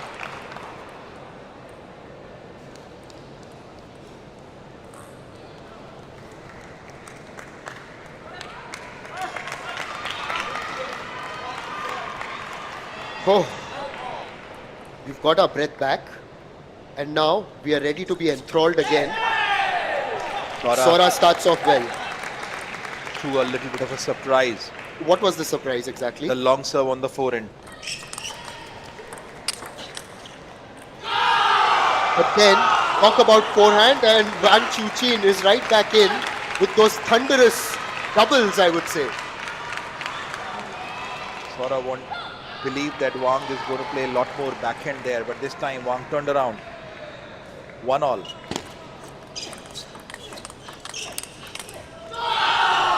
If you see right now, Wang is not being careless at all, while Sora knows that I have to use all my power.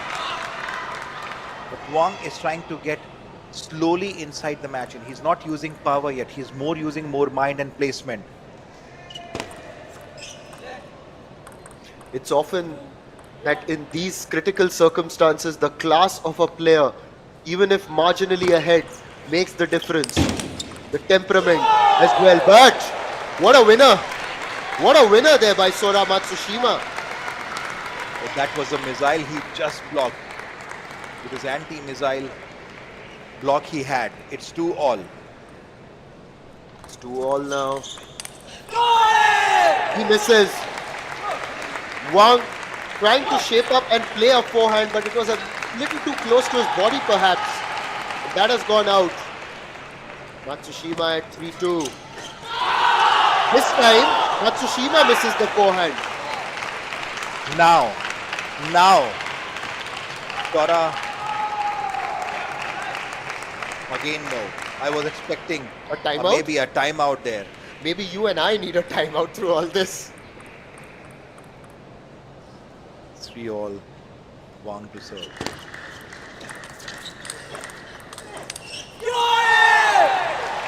Sora with that roar there after winning a precious point. 4-all. It's still first half of the decider game. Every point being celebrated here. Whenever Sora gets a point, he looks back at his bench, and also the Japanese contingent that's present in the VIP stand. They too get off their chairs.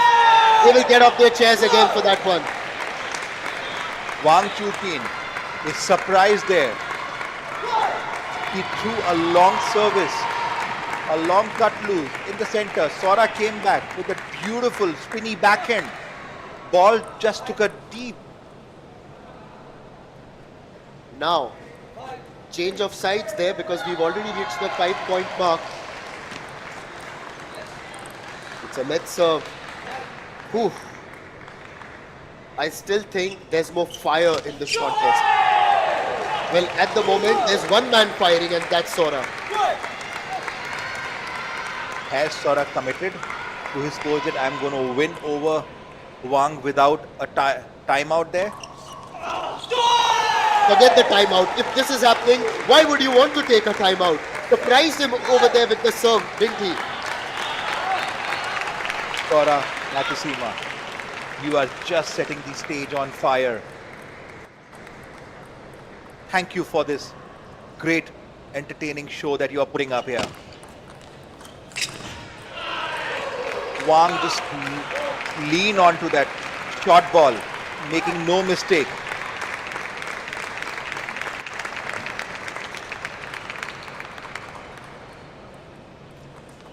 China really being tested here, really being tested. The champion team, the leaders of the table tennis world, and he misses the forehand. Oh my gosh, what are we seeing here? Is the world number one going to go down to a promising youngster from Japan?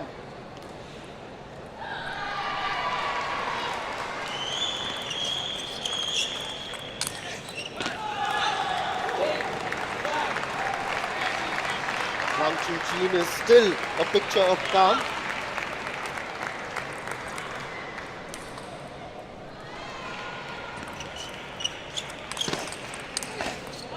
Misses the forehand. Misses the forehand and grimaces. Just grimaces. And finally, yes, he's going to take the timeout now, Sachin. Yes, absolutely. Sora showing such maturity here. Sometimes what happens is that player knows what is he doing.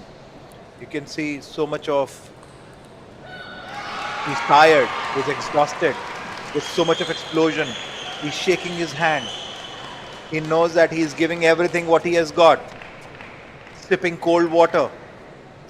It's like that last mile of the marathon. Last mile of the marathon. It's the toughest one that you run. You may have gone through the entire race, 90% of it, but then that last mile is always one that will test you the most, because it not only tests your skill, but it tests your endurance physically and mentally.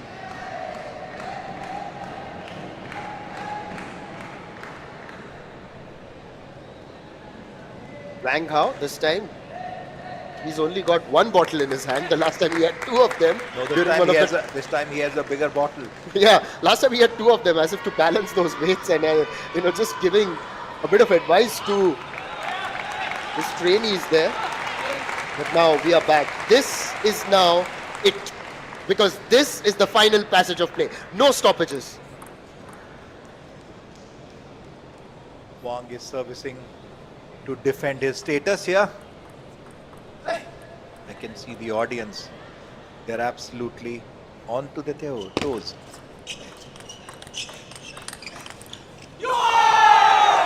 The Japanese contingent is yet again on its feet. 2 points away. 2 points away, Sachin. Yes.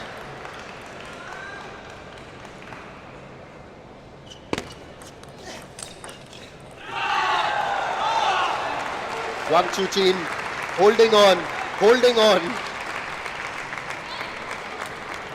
Well, even for the neutral, at least for me, my heart is beating faster. You don't know what's going to happen. It's gone out, and it's going to be match point. 3 match point. Tora has.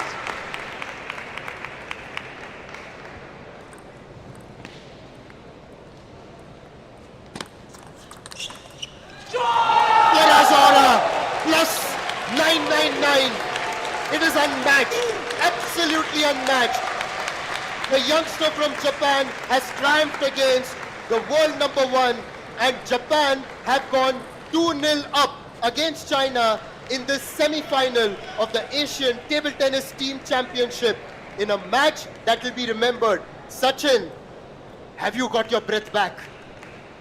Absolutely, I'm loving the way Sora quietly stole this show from Wang Chuqin, and I would say that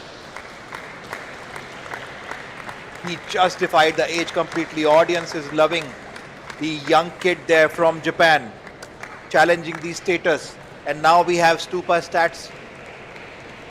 Yes, have a look at those. These are winners put in by Sora Matsushima through this match, throughout this match. Read this and tell our viewers about it. You could see that he is hitting lot more winners into the in the center as well as to the extreme backhand.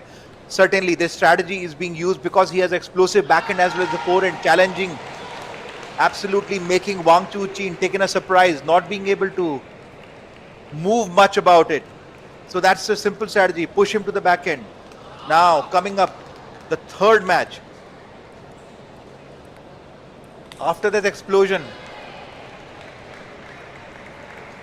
certainly there's a little more silence in the Yes. Chinese corner there. In fact, I can feel the silence here in the entire stadium. It's just gone a little bit quiet after that exciting round. Japan have gone 2-0 up. But now, Sachin, Lin Shidong is going to play. Remember, he lost yesterday to Farazi. Maybe if you can put early pressure on him, shake his confidence, who knows? Who knows? What I would definitely say is that there's a big job over here by that Lin Shidong has to do, because if he loses, it will be quite a defeat by margin. Another lefty from Japan. There's a bit of a change in order here. A surprising lefty has been brought in for Lin Shidong.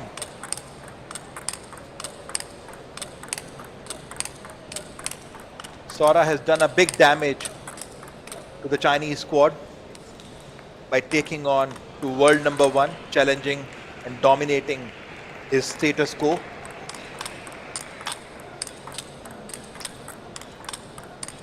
Now Lin Shidong versus Shinozuka Hiroto, the 21-year-old from Japan. Sachin, would you like to take us through what's happened and where they stand in the world rankings and everything?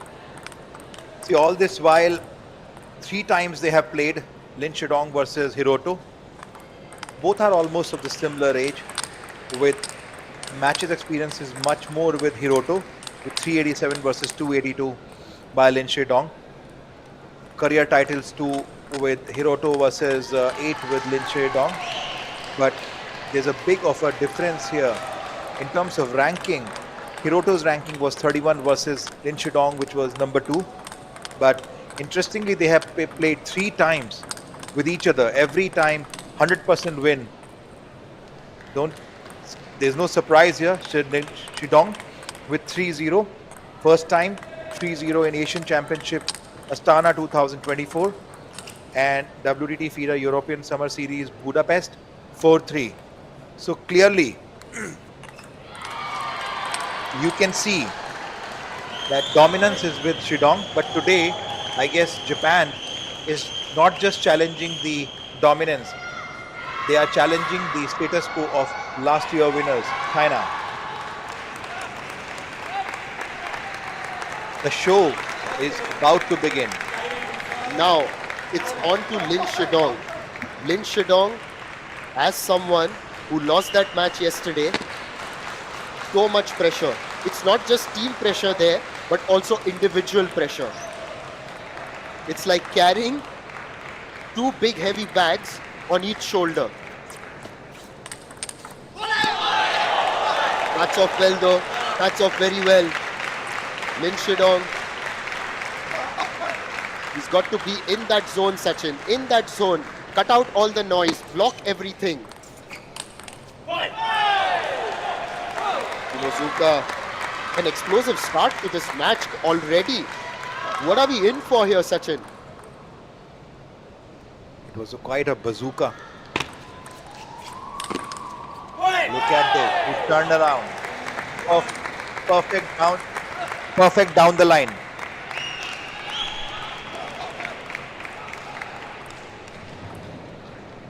Hiroto Shinozuka is ranked 31 in the world. We've seen bigger things happen here. That ripping backhand. Looks like Hiroto has mastered the art of lightning backhand and forehand.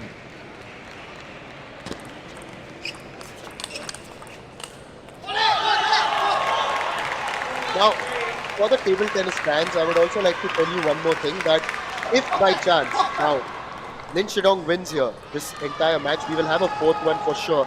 And that is one to watch out for. Tomokazu Harimoto against Wang Chuqin. Mouth-watering. I know we haven't had our dinner, but this is more mouth-watering.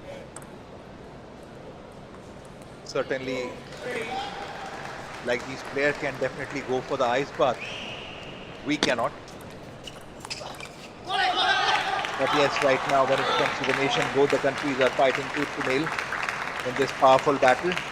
And a tough job is being given right now to Lin Shidong.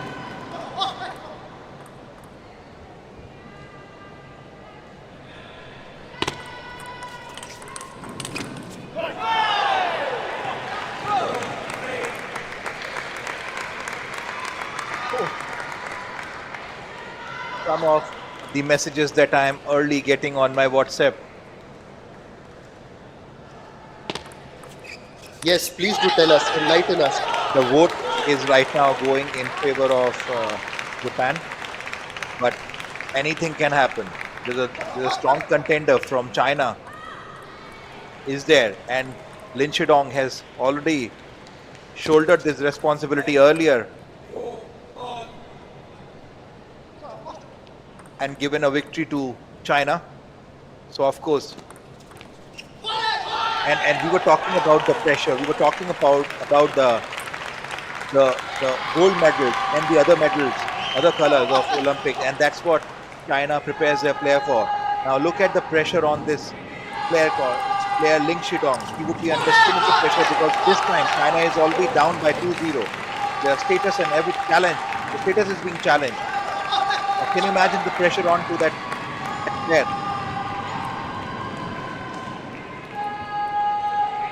When I think about the pressure section, and I chose a career in the commentary box.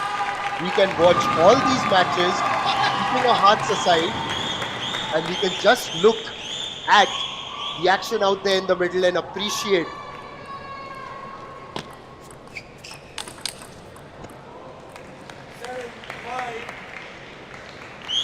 Lin Shidong slowly taking the lead, 7-5.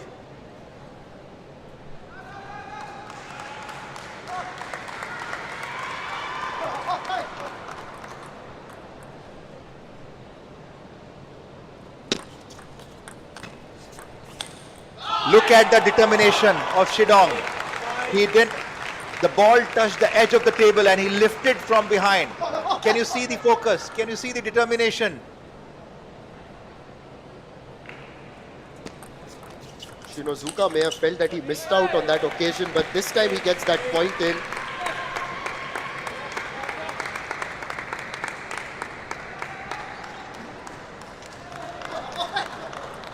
Hiroto to serve, 6-8.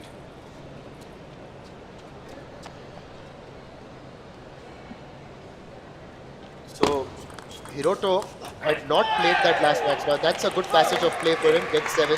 So Sachin, Hiroto had actually not played the quarterfinal. It was Shunsuke Togami who had played. And in fact, Shunsuke had beaten Oh Junsung of Korea Republic 11. In fact, he had lost, I beg your pardon, 11-7, 11-5, 11-8. So maybe they made that change, hoping that the third game there will be someone who might add in a different dimension as he now equalizes. Good comeback by Hiroto here.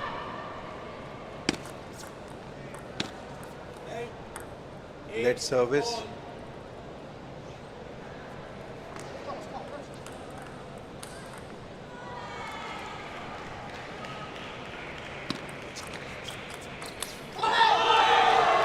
Hiroto gave deep into the backhand. Shidong came back with a heavy duty backhand spin shot. Getting away with this point, 9-8. Shidong definitely would want to keep Japan under pressure by winning first game. But Hiroto quietly making a space for himself. Came back with that lightning forehand in the center.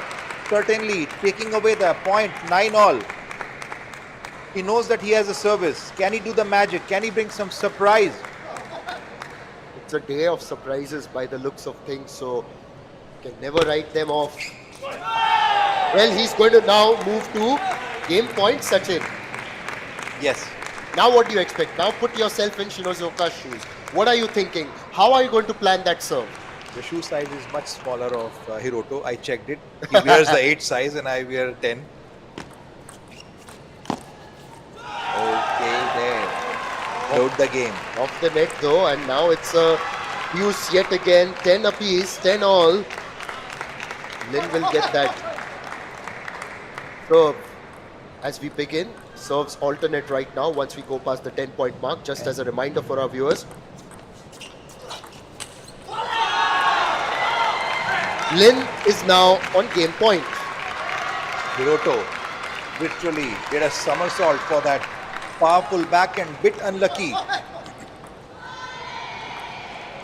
Defending the match point, game point right now.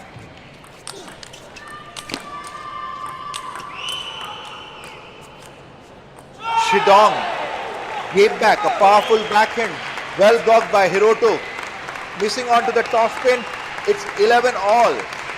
Well, compared to his teammates, Shinozuka seems to have a much calmer disposition in terms of his celebrations. There are no theatrics. That was undefendable, to be honest. It was hit, and it was hit hard by Lin over there. And he's got another game point now. Sachin, what are you going to serve? If you're right there.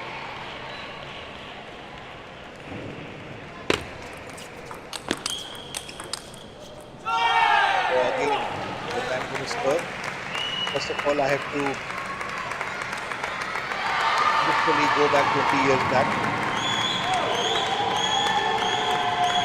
Well ball.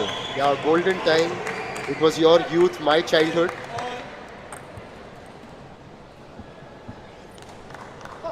Shidong to serve. The match in the rally is becoming powerful and getting longer. Oh, that's a beautiful block by Shidong, but couldn't defend that point. That forehand was deep in the body. And Now, yes, and now he's got the game point. All the while, it was Lin getting those game points after the 10-point mark. can he put the pressure? Can expect some surprise. Yes, Hiroto did the job that Japan wants him to do. But dependable here. Got the game here, the first game. That actually puts the Japan onto a strong footing here. Wang Hao on screen. Explaining. What is he doing? Is there a bit of panic there? A little bit of panic. When was the last time that they were really tested like this? I can only understand one thing, that why are you giving soft slice? Why don't you slice when you're give him a deep slice there?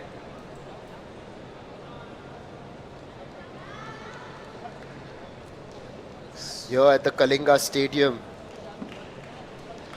the stars of the table tennis world have descended. We got going on October 11th. Yes, it's October 11, and let me tell you, on the other side, Indian team is playing for their position matches, women team, Yashaswini Ghurpade. But right now, certainly all eyes are on table number 1, where the status of dictator is being challenged by Japan. Hiroto to serve.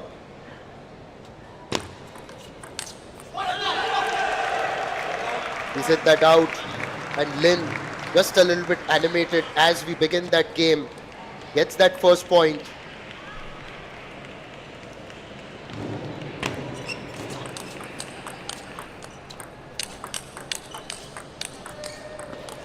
Look at that rally, and ultimately it's Shinozuka who fails to get it past the net.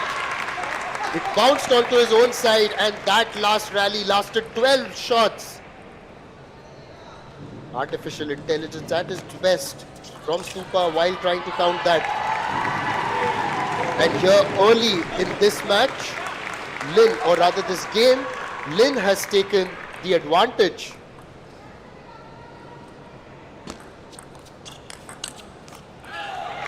Moves up to 4-love. Lin has just come out with a different mindset. Just wants to be aggressive, get that initiative back towards the Chinese. And that's again a mark of how determined he is. He tried to smash that, but then it just went a little bit long. Hit that very hard, giving Shinozuka his first point. Shinozuka mustn't get under pressure. Of course, he's up against someone who has dominated him in the past. Their most recent encounter was during the ITTF ATTU Asian Cup in Shenyang earlier this year. Lin Shindong had won that 3-love. And this lead is growing now, Sachin. He has moved up to 6-1. So the response so far has been formidable from Lin. But he hits that one out wide. Yes, absolutely. Bit of a dominance here by China, and for the first time I would see that China seems to be in a little dominating position. Both the players of Japan completely defended the fort, not allowed China to breathe at all. Yes, in comparison, if you actually look at the rankings as well,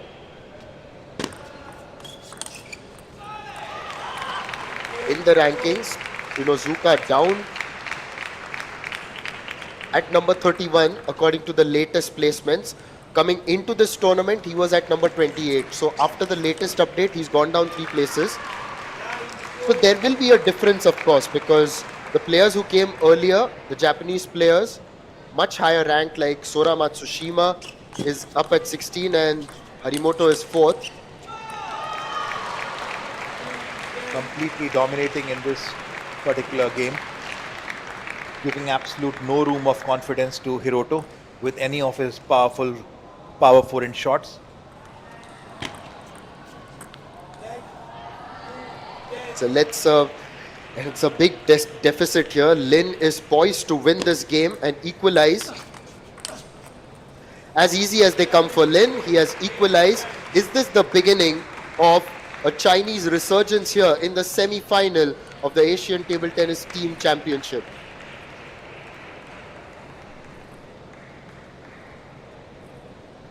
A bit of a quiet discussion in Japan's corner, unlike China's then. Wang Hao from the screen, I can tell you that yes, you can see the lot more guidance, animated guidance there.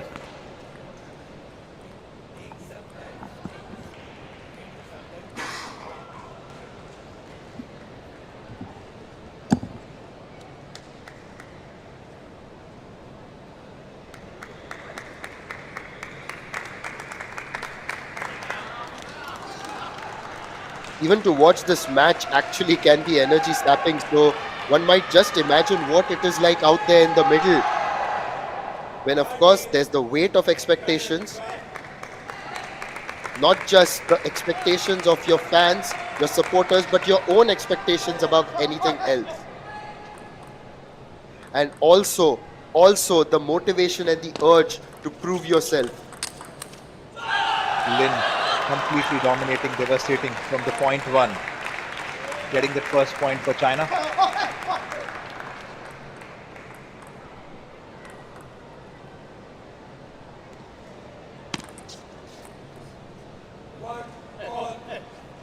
Oh, made a mistake on the serve there. Gifted a point. He wasn't very generous during that previous game.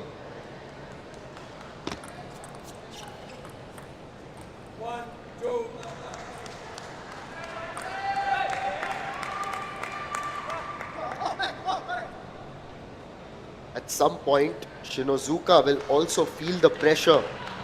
It's also because of the standard set by his teammates earlier and the urge to live up to it. That shot certainly lived up to that standard. Yes, Hiroto has been waiting for the chance to again show a lot more power. This time 2-all, Lin to serve. So that was quite far from the table, landed to a different zip code of Bhubaneswar. Maybe it was landing in Cuttack. Gone off the net and out wide. Lin gradually imposing himself in this match. Remember, if we go all the way, this is the only match we are going to get to see Lin Shidong. Because if this goes into 5 games, 5 matches that is, then the Chinese players slated to play are Wang Chuqin and Liang Jingkun. Absolutely. Hiroto has a tough task to do because he knows that if he doesn't get this, anything can happen. And Hiroto just maybe losing the initiative here. Lin Shidong being quite aggressive and also decisive. That service very well placed, made Shinozuka stretch a little bit. He tried to put it across, but that's gone wide.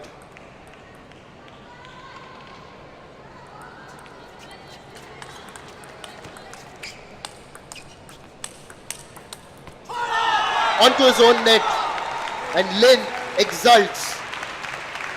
Maybe, just maybe, feels that he's coming back. That shot, in fact, that rally lasted 11 shots. Yes, absolutely. Lin is doing a brilliant job down there in the middle.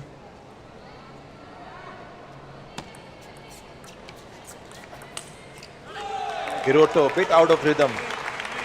Missing onto that power backhand again, giving one more point to Shidong. Yes, and it's not just about the fact that Lin has played well, but Shinozuka has also committed those errors, hasn't he? Absolutely, right now he has been committing. You can see you can hear the grunt. The way Shidong is putting all his energy down there. He is not allowing him to get even a single game. Yes, and over there wasn't much that Shinozuka could have done because it went past him like a rocket. Now up to 9 points. Oh, that's beautiful block by Lin Shidong there. Yeah, what a block. What a block. And now he's got a chance to go 2-1 up. Lin Shidong hits that out. Still a long deficit though for Shinozuka to attempt a comeback. Sheer dominance by Shidong. 6 game points. Again, loses another game point though, but still he's got a 5-point cushion.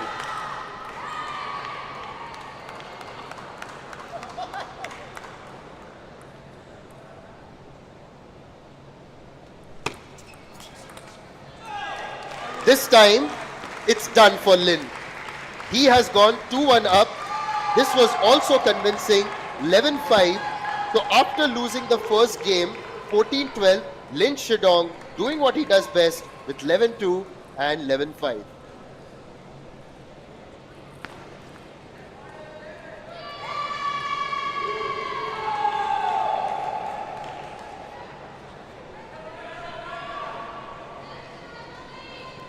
Sachin, now Wang Hao having a discussion with Lin, and this is possibly one of those discussions where he feels that maybe now is the time that we can really put our foot through the door. Yes, certainly. Wang Hao is maybe looks like he's asking Shidong to push him out to the deep forehand there. Don't allow Hiroto to use that power attacks. Don't give him any opportunity. Push him, press him with your power backhands onto forehand.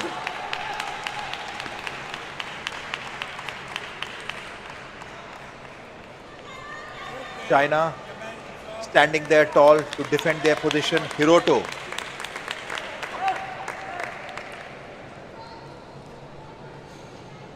To serve.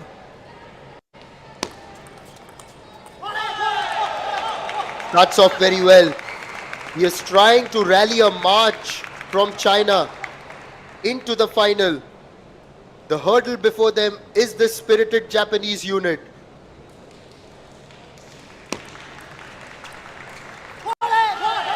Once more, he misses the table and the celebration gets louder.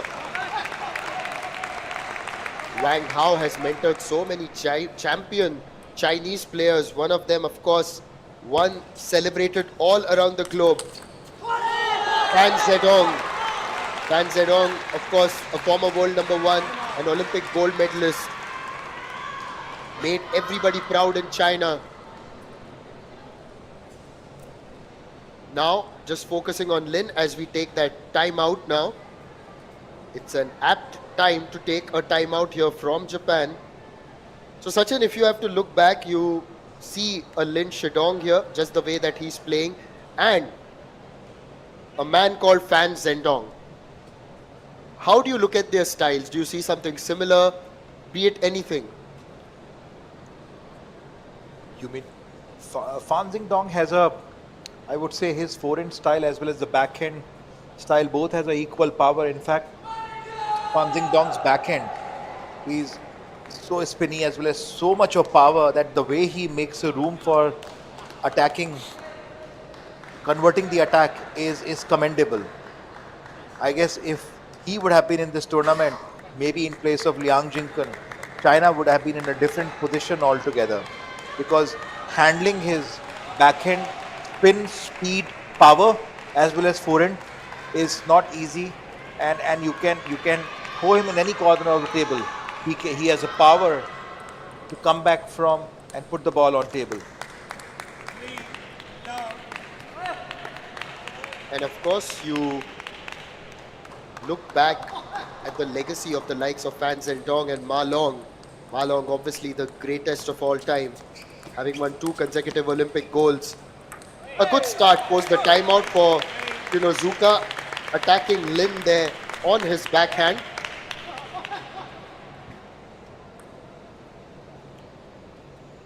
Gets his first point in this 4th game.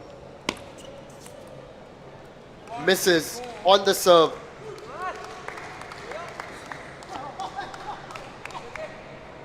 Oh, it's off the net, sorry.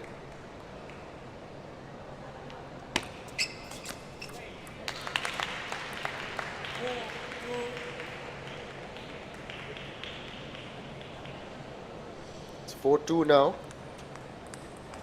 A towel break.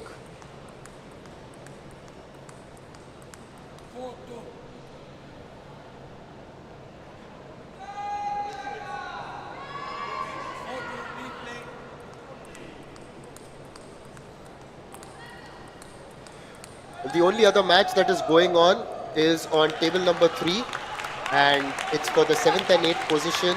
India and Hong Kong, China are deadlocked at 2-2, and it's now gone into the 5th match with Swastika Ghosh taking on Su Bistung. It's for the first time right now into the stadium I am hearing less cheer for India, not because they are not supporting them, but yes, such a power match is going on between Japan and China.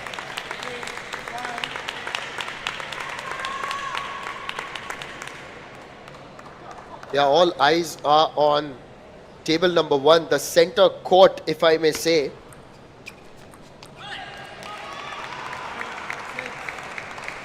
Lin Shidong doing a phenomenal job here, quietly taking away, or rather I would say stealing the show quietly from Hiroto. Oh, he catched the ball. He caught it. He was like a jaunty road in the middle of the table. Just got that ball in his hand. Well, for the unversed viewers joining us from around the globe, that is a reference to the sport of cricket, where a lot of actions involve catching the ball, and Jaunty Rhodes was one of the finest in terms of doing that.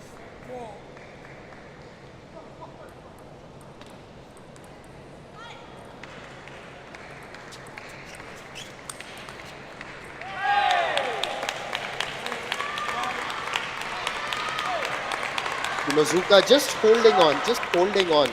Although you may sense that the margin of the points is just 1, and okay, there's a timeout now.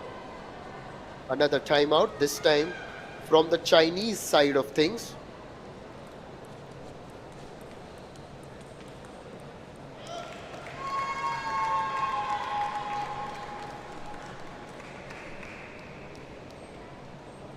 Bit of a breather here for the players. Last finishing touches by Wong Hao.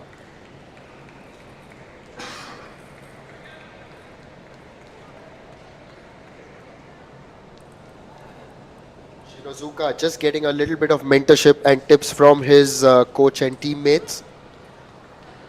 Still don't see Harimoto Tomakazu over there. Tomakazu may have just gone to cool down a touch.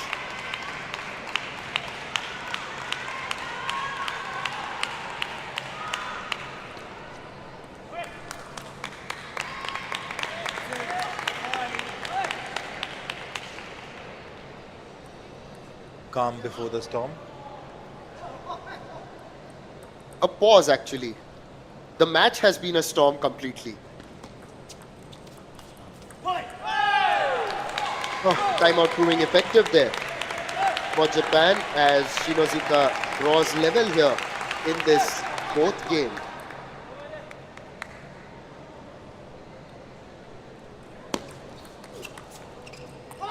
That was a pretty quick backhand, deep backhand of Hiroto. But Lin still manages to steal that point and moves up 7-6. All Wang Hao must have told him that just close out this encounter. Just close it out. Take it 3-1. Don't let it go into the fifth game. Oh, If big- Shirozuka is going to play like that, then there's a very good possibility that we are going into a fifth game. bit of a misjudgment by Shidong.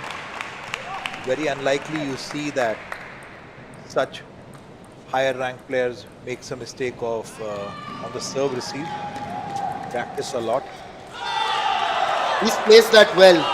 And that's gone past Shinozuka, who didn't have the time to outstretch his hand and then return it. 8-7. What do you think, Sachin? Are we heading into a fifth game?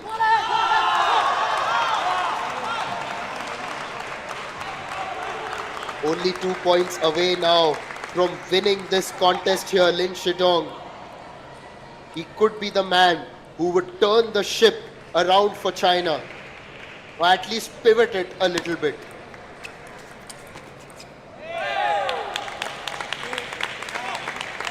Shinozuka still holding on. Still holding on. May just be a step behind, but he is just trying to keep pace here with Lin Shidong.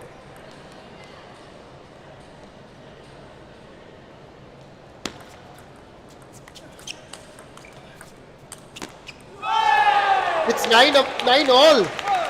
9 all. Okay, now you answer my question. Are we going into a fifth one? Ooh is not the answer.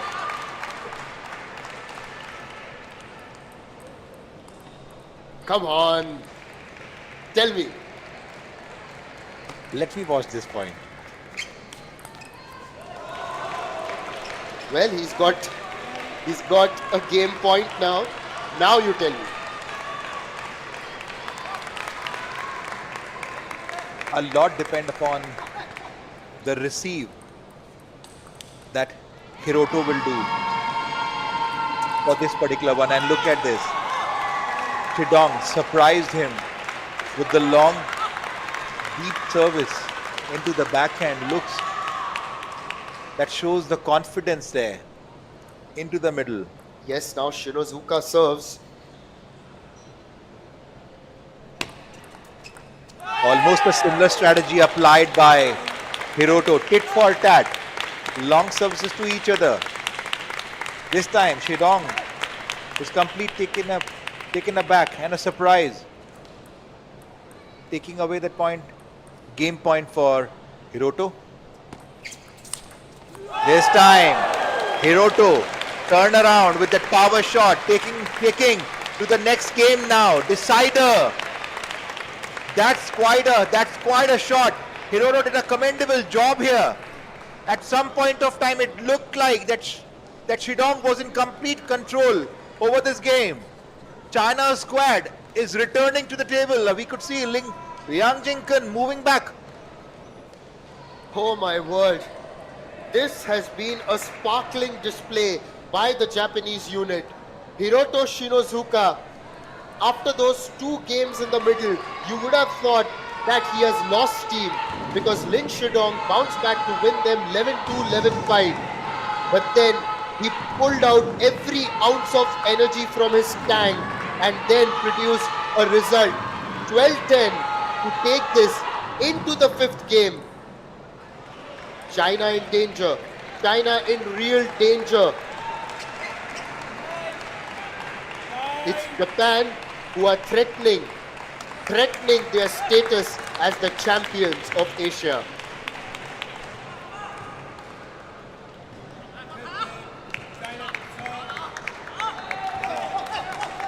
Both players now summoned towards the table tennis table. It's going to be Lin Shidong to serve to start things off in this important fifth game. Starts off well. Starts off very well.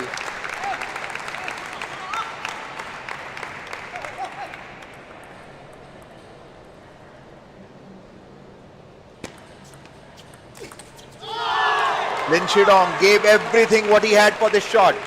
Look at the way he rotated his wrist and the hand with so much of power, absolute sheer dominance. Yes, you're right. Sheer dominance. Shinozuka with his serve. What's he got?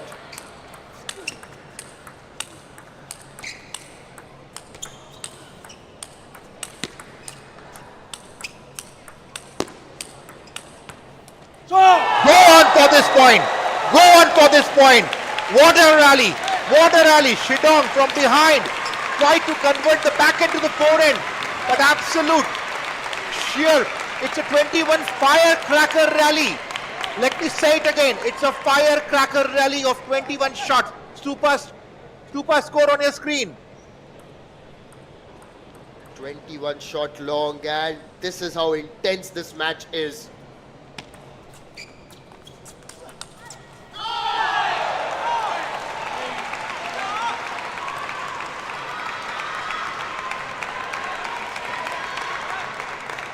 Lin manages to get a point there.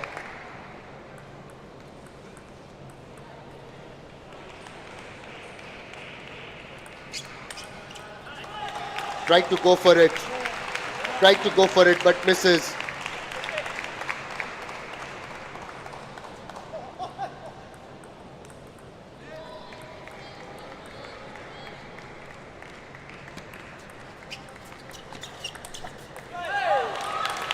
Now it's Lin Shidong who's made the error. Gives another point. A towel break. Both the teams are done with their timeouts. Unlike the previous match, Sachin, where Sora Matsushima waited right until the fifth game to use his timeout, we aren't going to have any of those provisions here.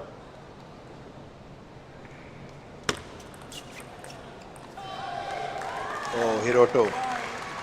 That receive was onto the body. Yeah, but it hit the net also along the way, so he just put his hand up as well there, Lin Shidong. Yes, absolutely. That's a lucky point out there. And China certainly needs this kind of a luck, because we have seen Sora had got a lot of lucky points on a critical juncture there.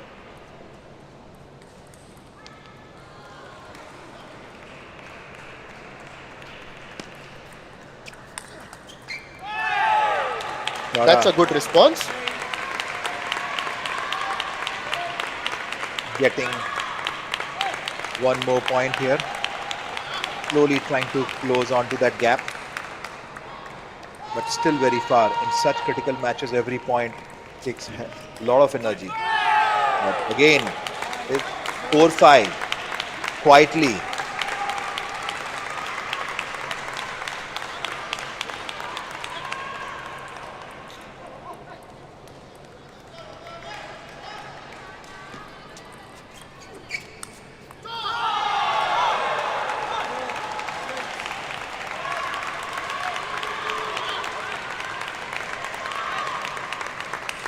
I'm just wondering, the way Hiroto is coming back, can he be the hero, the Hiroto of the match? Oh, at the moment, Lin wants to be the hero for his team.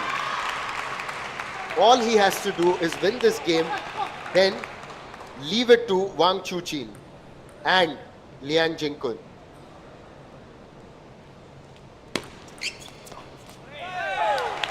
It's a good serve there, moves up to 5-7, but the serve has now gone back to Lin, so it's going to be Lin to serve. Yes, it was quite an intelligent service that shows that Hiroto's sheer perseverance. He knows that Japan is already leading by 2 points. Can he do it?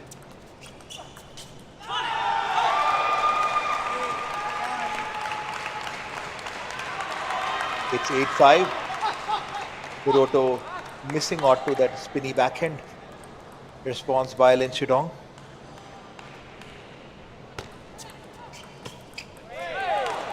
Oh, just made him draw forward. Drew him forward rather.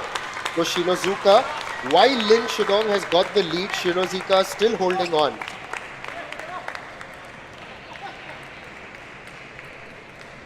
Come on, it's gone a little bit quiet here. I don't know why. Maybe it's just everyone's so focused on table number one. What a return! It was blocked by Lin Shidong. It was an empty corner, and there was no way that Shinozuka was going to move that far and then attempt a return. You can see that now Lin Shidong is fighting for his nation.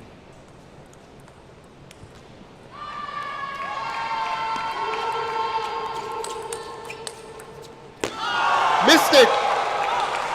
And that's going to be match point for Lin Shidong to take us forward.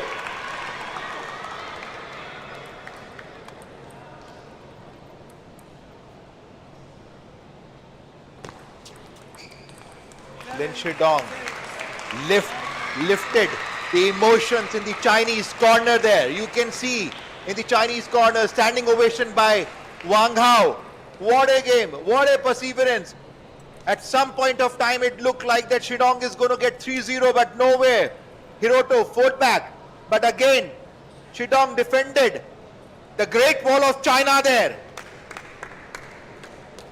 Well, we are now going to go into a clash of the true titans, the titans of titans, because it's going to be Harimoto Tomokazu and Wang Chuqin. But before we go there, here are the winners that Lin Shidong managed to put out during this match. Yes, you could see a lot more focus Lin Shidong has done in the center,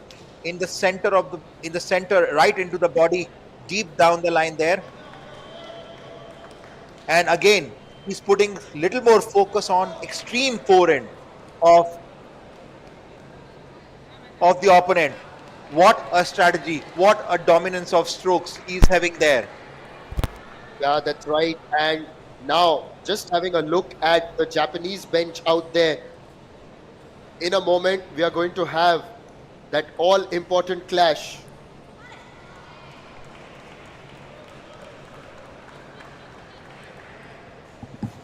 It's going to be one to remember. This was a match that really I was looking forward to. A bit of a delay, I think. Just trying to look around and see whether Tomokazu has made his way out. I don't see him anywhere. There's Wang Chuqin. He seems to be ready. Where's Tomokazu? That is the question.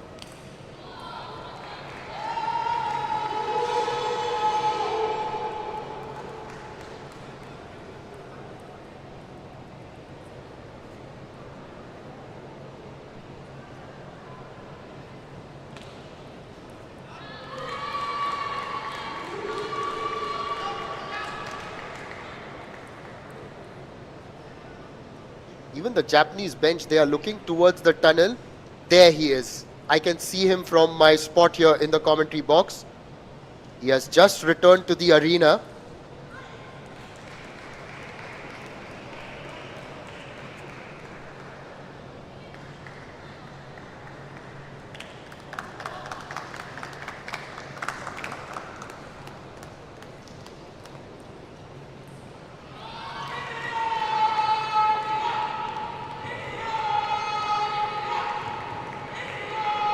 Just a bit of a change of a t-shirt as well by the looks of things.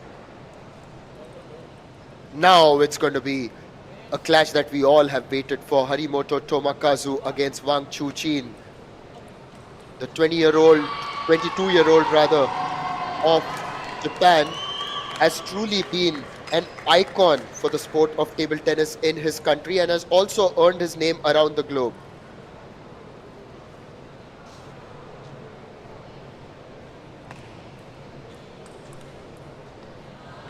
He's ranked 4th in the world and he's going to be up against Wang Chuqin, who is world number 1. These two have faced off on 15 occasions and Wang has prevailed 12 times. However, the last time these two played each other was this year at the WTT champions Yokohama, which is of course a home venue for Tomokazu Harimoto, and Tomokazu emerged victorious then 4-2. And for his other victories against Wang Chuqin, we have to go back to 2022 and the 2018 Youth Olympic Games in Argentina.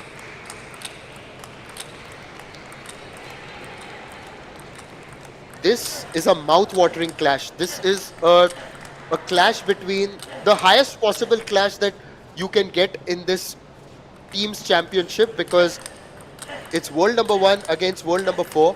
World number 2 is of course in the Chinese unit itself.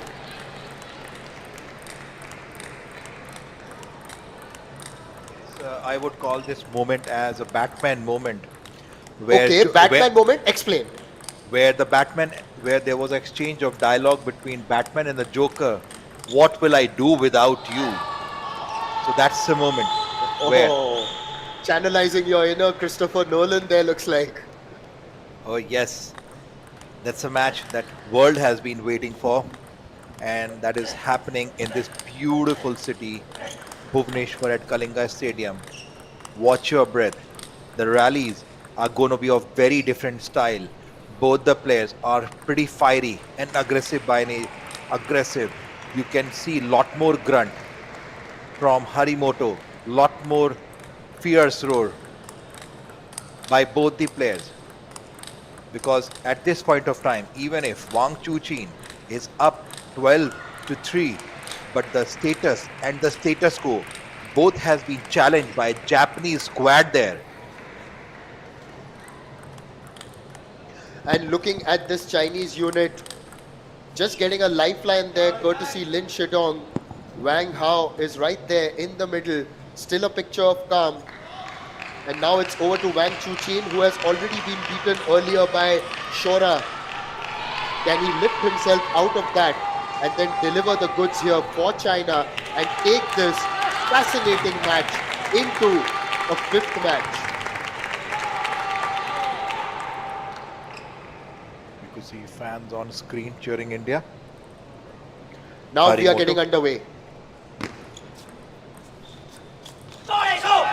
Slow start? A slow start? A little uncharacteristic, you think?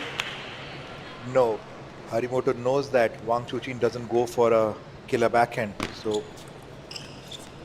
purposely he's slowing him down there so that he can use his spin and go for a killer backhand there.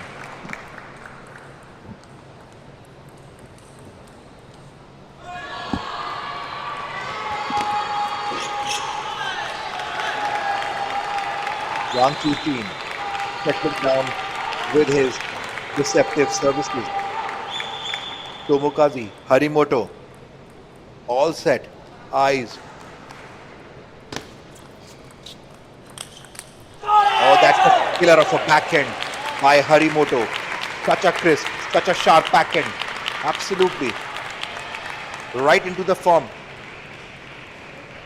2-all. Harimoto to serve.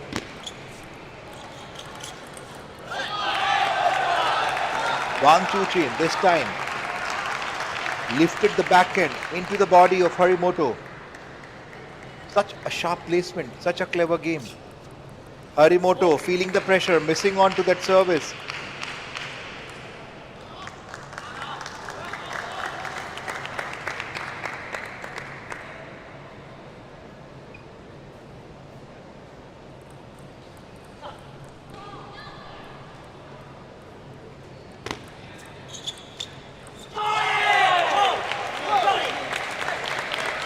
Harimoto entertaining the audience. The loud roar there.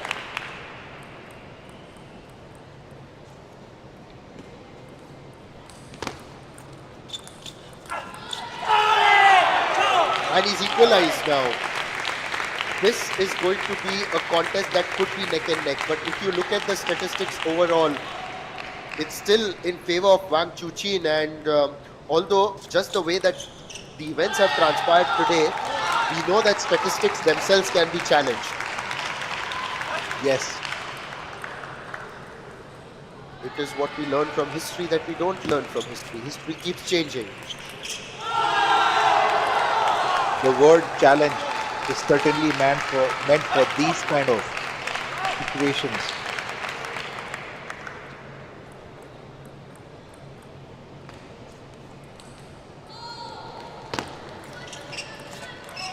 Oh, that's a lead service by Wang Chuqin.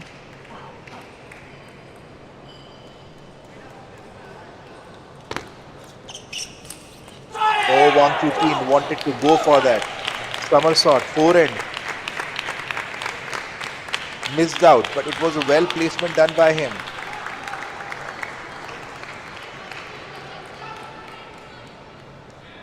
Such a masterclass of service placement. Harimoto came back with a heavy duty down the line. Forward, completely shocked. Wang Chuqin was not expecting. 6-all. 6-all, and this is what you would expect from two absolute champions.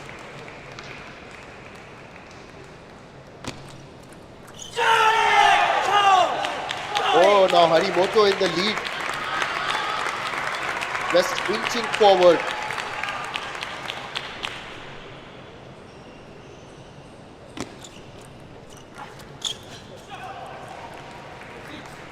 Apology note by Harimoto. Yes, but he's got now a 2-point lead. So an early advantage by the looks of things.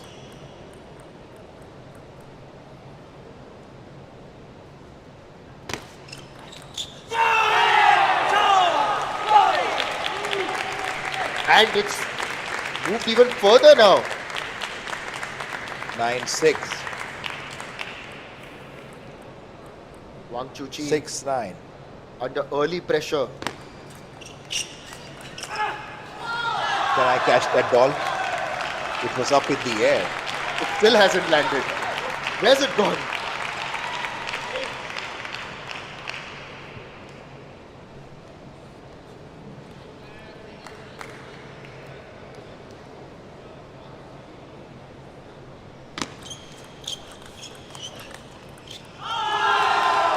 Oh, Wang Chuqin attacking the body.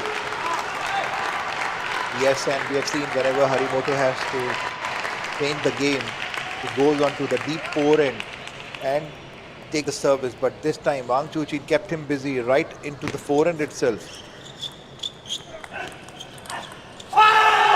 No mercy on this backhand.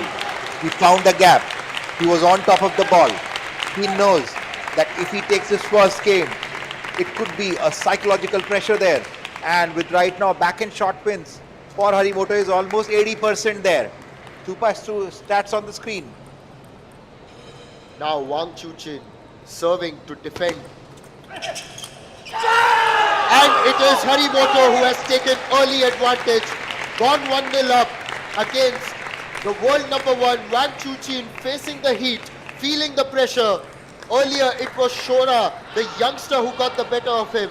And now Harimoto, who's ranked 4th in the world, has managed to take the first game. Yes, absolutely. Quite a homework for China team right now.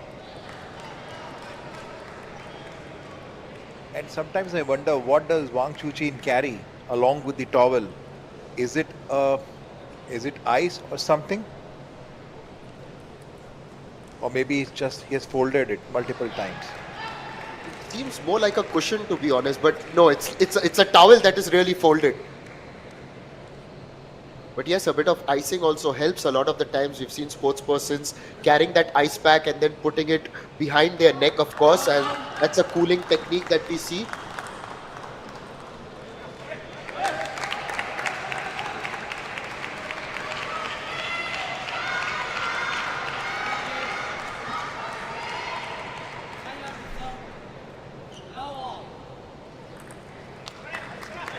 The umpire has made the announcement. It's going to be China to serve, of course. Wang Chuqin. How's he going to react to this pressure? There's a lot at stake. The way Harimoto comes up with the power backhand is not a joke. Such a precision he has developed, so much amount of confidence he has developed.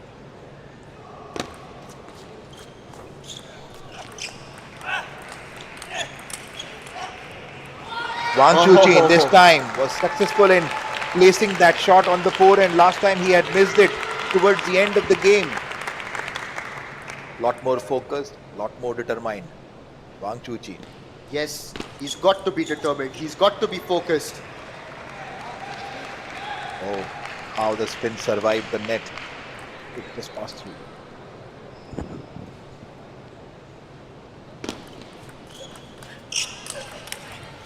Goes for the backhand. Oh, in fact, it's onto the net. It's Pallav, Wang Chuqin coming back, getting into a dominating position there. Yes, good bit of momentum for him early on. The world number one. This time, Another one. Another one. And that he's got now 5 love up. Wang Chuqin, the world number one, may have lost the first game, may have lost the previous match, but don't just count him out. We know he's got the quality, we know he's got the goods. Oh, this is just one-way traffic at the moment. yes, Harimoto wanted to flick that ball. Was completely out of length there, giving lead to 6-0 to world number one.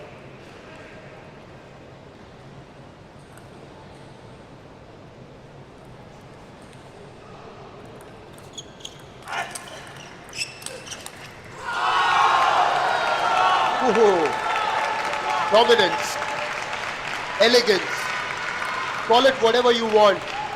The world number one has probably decided it's time.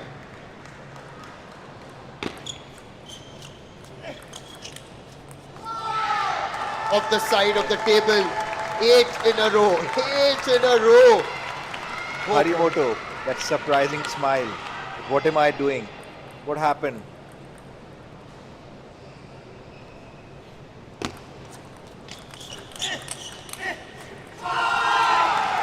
This time with a ripping backhand.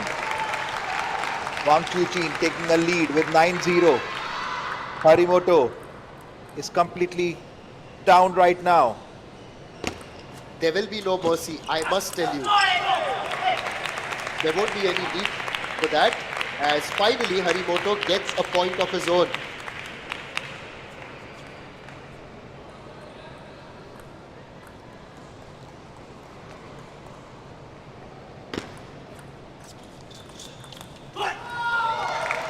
It's game point now.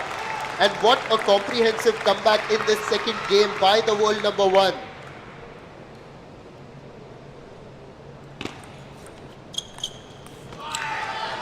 We are level now in this second game, at the end of this second game. I think this is the fastest the game has finished. This is the fastest game. Absolutely no mercy by Wang Chuqin. Why would you show mercy? Especially it's the semi-finals. There's some discussion there by Harimoto along with umpire. And the umpire has possibly signaled towards some of his colleagues sitting on the main tournament desk.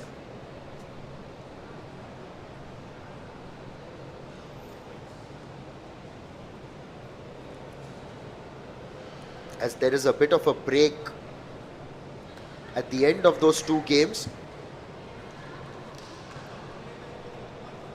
Just as a recap,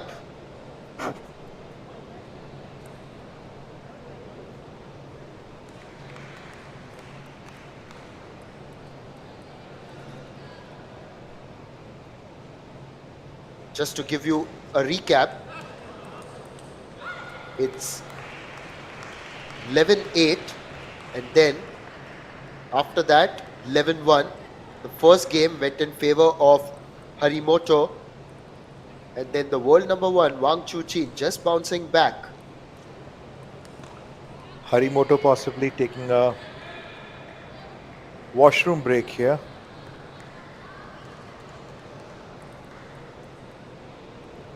He has gone there inside along with the Empire. While and yes, this could be this could be a game-changing moment. We can see discussion among the Chinese squad along with Wang Chuqin there discussing the strategy. It's 1-all. Yes, Wang but Chuqin has got the good momentum there. and Wang Hao has got two bottles now, a big one and a small one. And let me remind you, let me use this moment to go back to the business of tennis there. This has happened when Serena Williams, when she was much more younger to Sanchez, she was completely dominating over world number one Sanchez. And at that point of time, Sanchez had taken a long break there. Obviously, it was a washroom break and completely changed the rhythm of the game and taking away the match out of the hands of young Serena Williams. Can Harimoto do it right now? Certainly, he's not. Yeah, he's certainly young, but equally experienced. World number 7, critical position for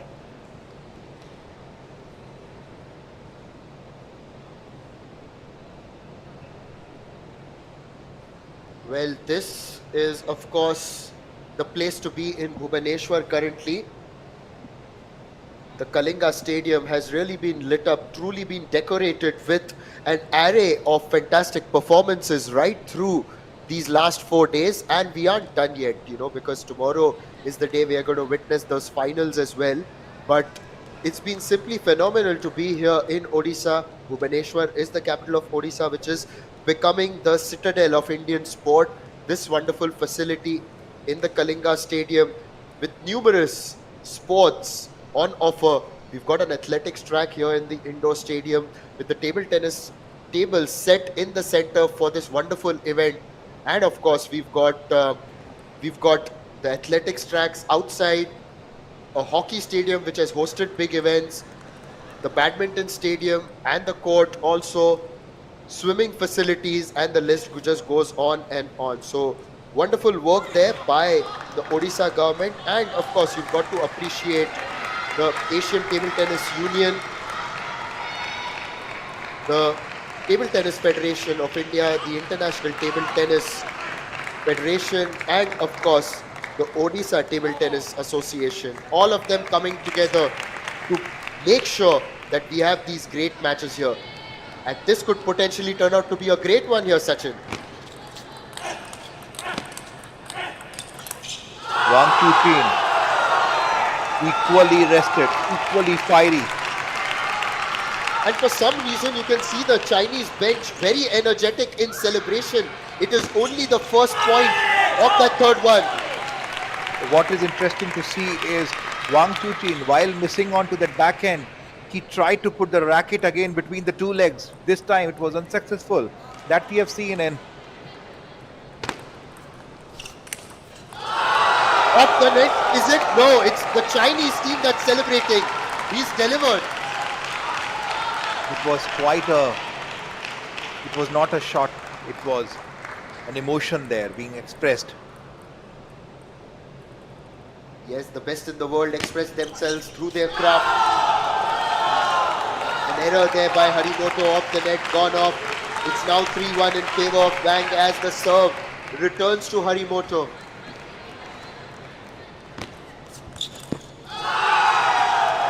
World number 1, absolutely in a fiery mode, continuing with the momentum of second game.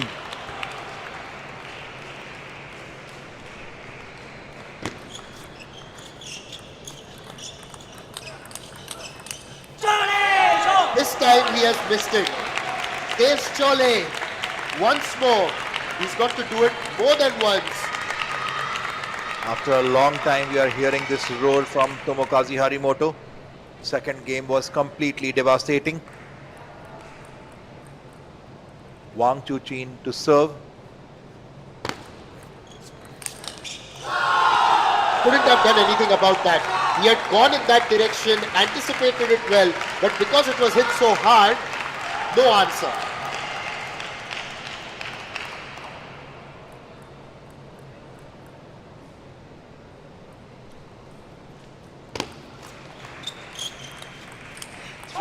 Beautiful placement, almost on the white line. Harimoto. It was a beautiful placement. Well, imagine Sachin, we are neutral, we are enjoying this contest, but we are also nervous. What must be going through the minds of these teams as China now maybe sensing that the world number one is finally in form here, moves up his lead.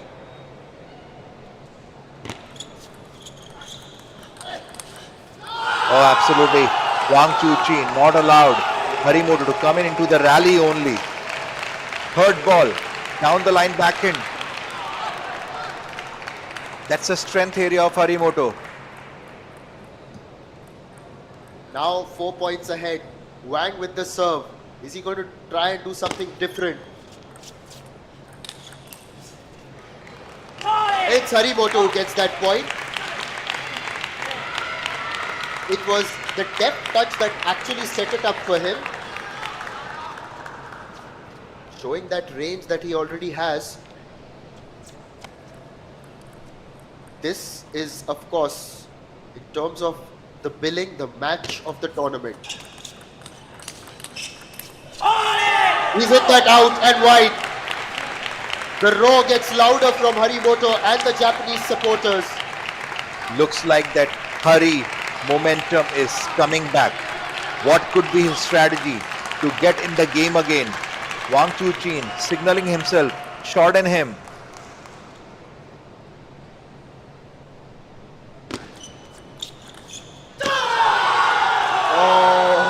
Now you'll hear an equally vociferous roar from the other side. Tomokazu Harimoto, from the looks of it, he's thinking that what do I do with such momentum there in favor of Wang Chuqin? Should I slow him down? Should I go more pacey? Should I change the service?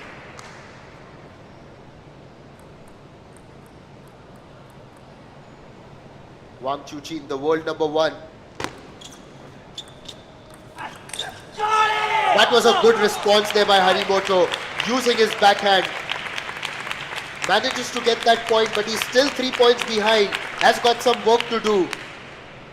Yes, the tide is in favor of China right now, and also the serve. Wang Chuqin keeping the serve very tight there. Very tight. And with that, he's got a game point to go 2-1 up.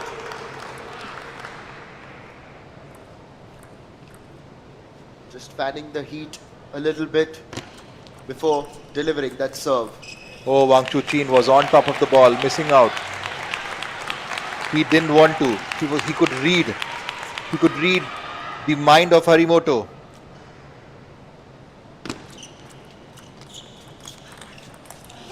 Absolutely, both are pushing each other to the deep backhand there.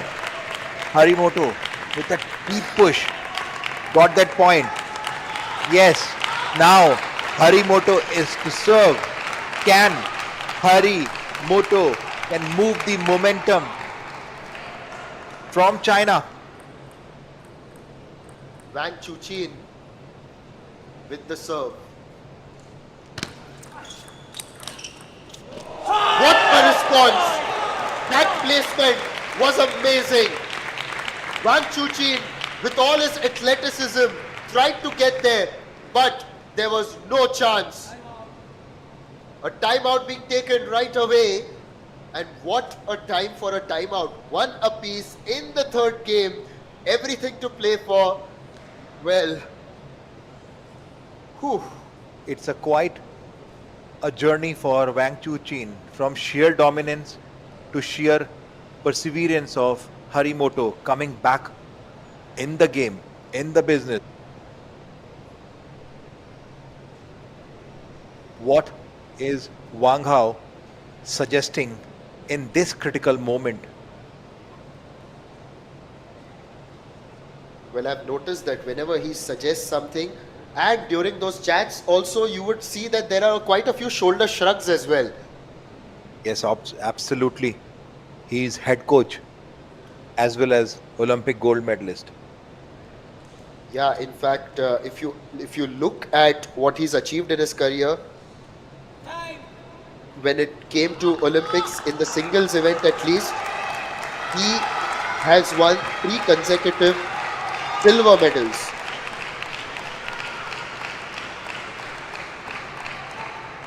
Now coming back, Wang to serve. Can Harimoto equalize here and deny Wang the game point?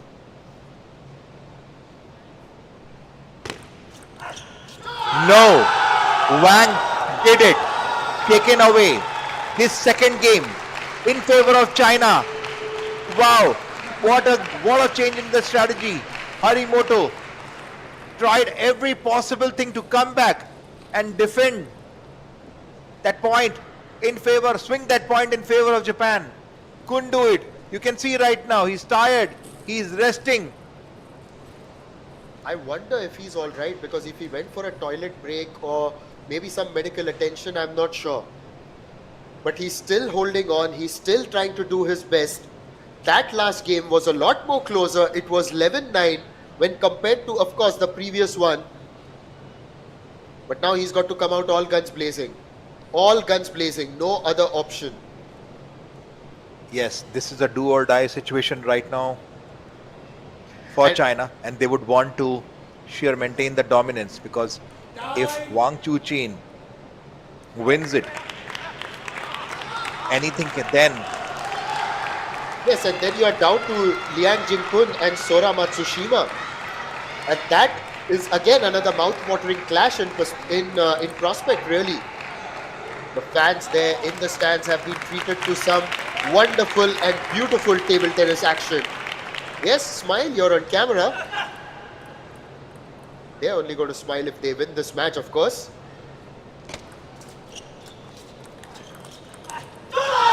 Wang's determination, you can see that from the point one. He's roaring there. He knows that this game is critical for China. He'll do every possible thing to get this match. A first point there for Harimoto in this set. Bit of a surprise. What was exactly surprising? The serve strategy, maybe?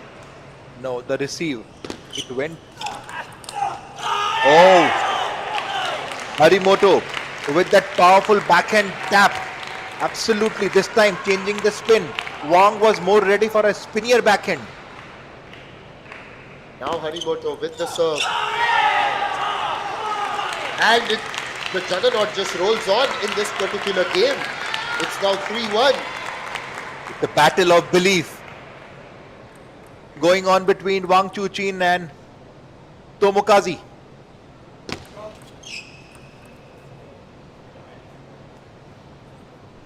Warning by the umpire here. Shaping up to serve.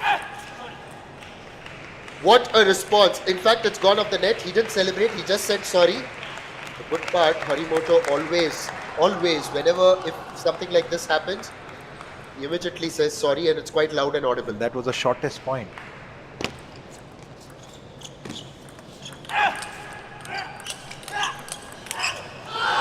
Oh. Well in position. Well in position, and you could just sense the pace, and then when it went towards the backhand, he couldn't quite get that pace on so that it goes over the net, and the last rally was 11 shots long. Another statistic brought to you by Stupa. All these statistics via artificial intelligence, keeping a track of natural brilliance here.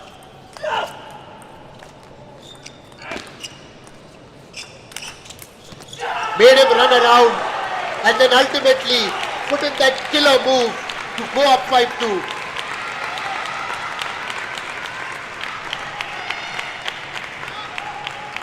Tomokazu. Harimoto.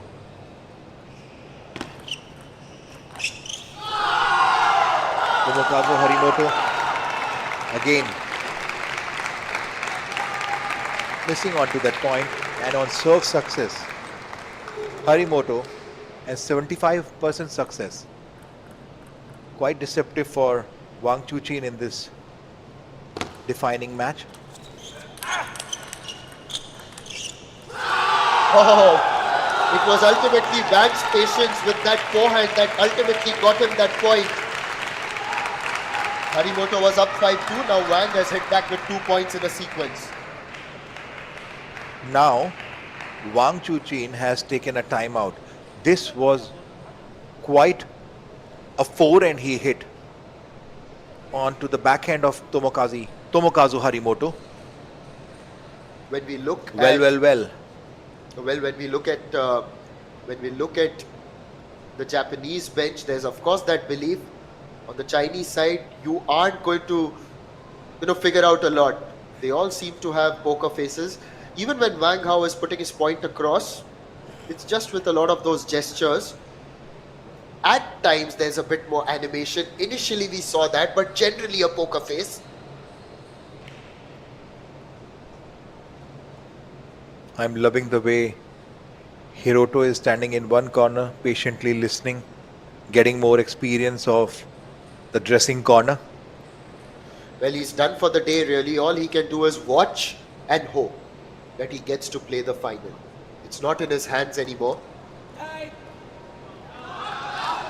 Meanwhile, there are two champions right in the center of the Kalinga Stadium, battling it out for their teams.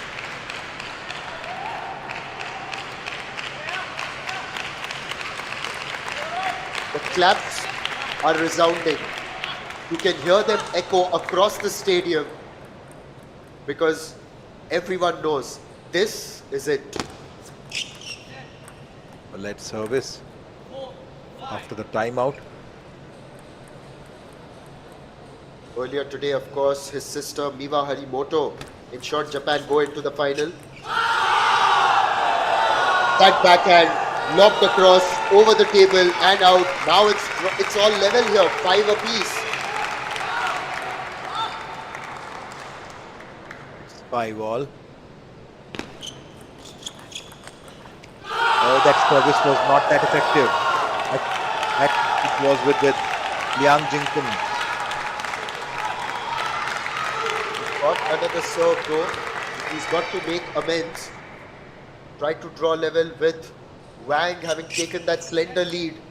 A let serve.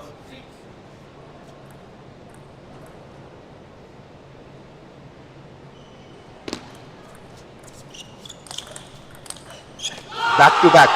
Two strong forehand.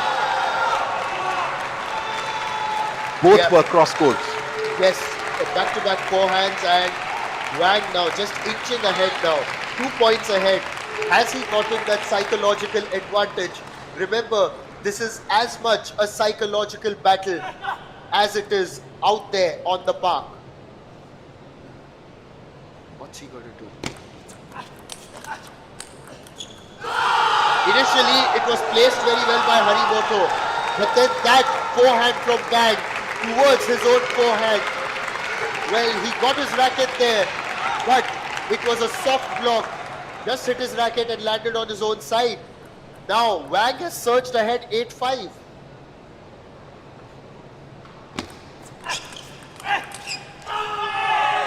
Harimoto is still fighting back, still in the game, trailing behind.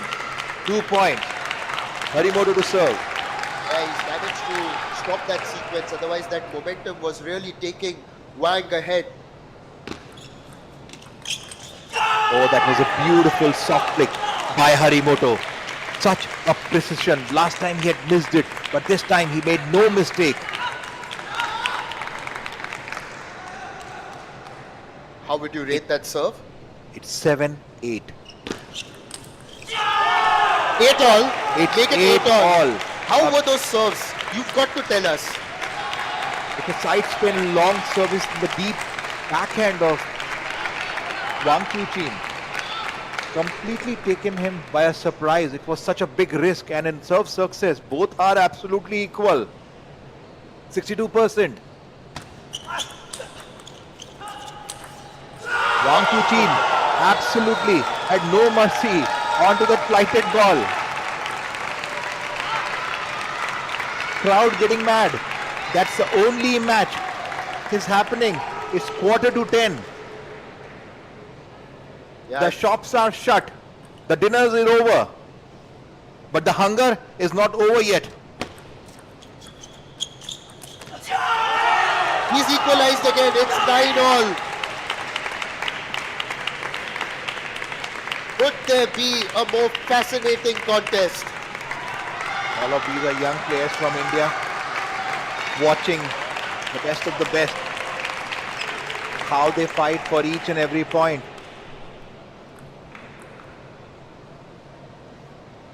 Certainly is a fight, is a scrap. Wang Chuqin got into his own trap. Look, Harimoto, game point there.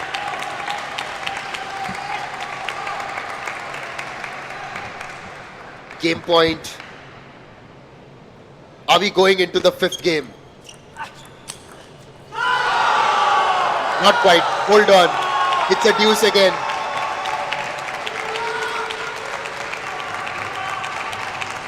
Yes, the pressure. It's a Wang Chuqin defining moment. Can he take this point and move towards victory? No, no. Harimoto standing tall with the motto of getting the game, pushing the game to the decider. Now with the serve, Sachin, how much of an advantage is that? It's an advantage position, certainly. What a return! Yes, Wang Chuqin built up that shot, built up that backhand, loaded with spin. It was a parabola. Backhand by Wang Chuqin. He knew that Harimoto will go for a kill. Why did you say parabola? Just reminded of 10th standard mathematics. Oh, again, Moto saying sorry to Wang Chuqin for that net ball. Bit of a net ball, which is why there was no celebration. But now it's going to be game point. Lot of Harimoto. luck in favor of Harimoto there. Quite a gut you required to play that long ball. But sorry, this time Wang Chuqin, last time he had missed that side spin. This time he showed no mercy. Absolute dominance of the backhand cross-court shot. 12-all now. And at 12-all, it's going to be Wang Chuqin to serve. Harimoto in position to receive. Nobody has moved an inch. Now it's going to be Wang Chuqin who's got the advantage, and with Harimoto serving, he has got a shot to equalize matters here for China and take us into a fifth match, in fact.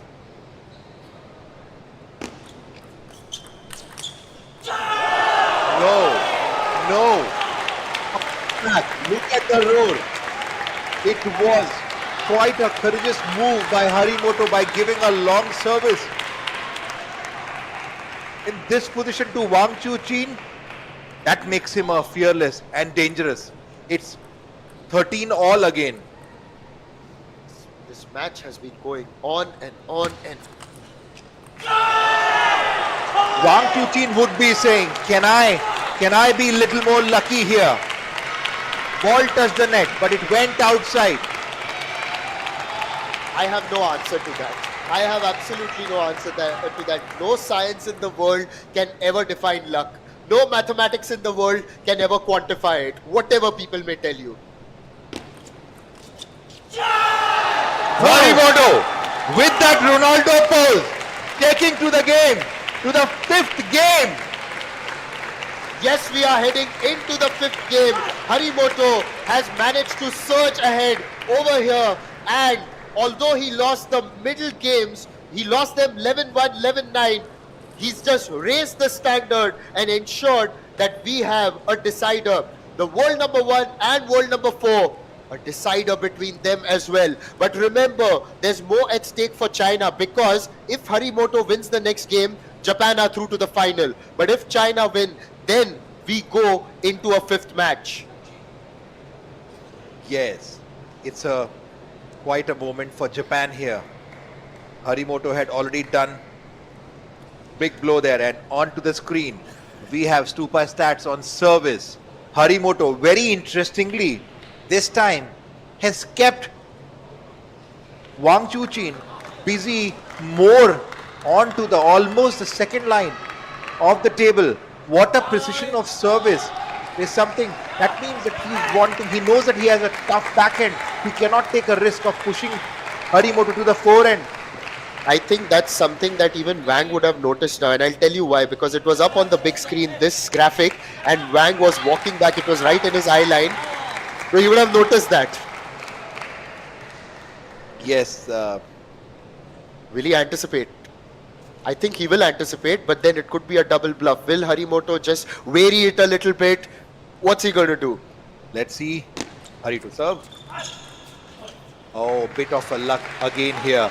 Wang Chuqin looking back at him. Friend, let's. Can I get the luck in my favor? Harimoto again, a last minute change. Oh, it was a beautiful strategized by him. Wang Chuqin take no risk.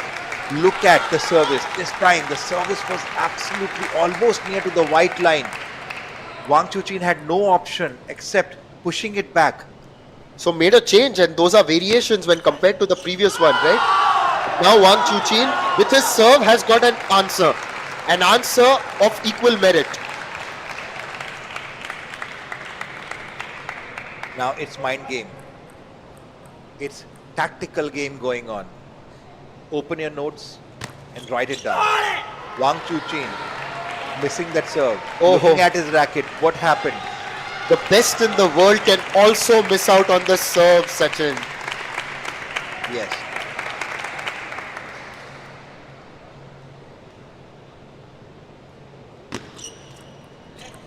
Look at this, how Harimoto is troubling Wang Chuqin and stopping him to take a banana flick there.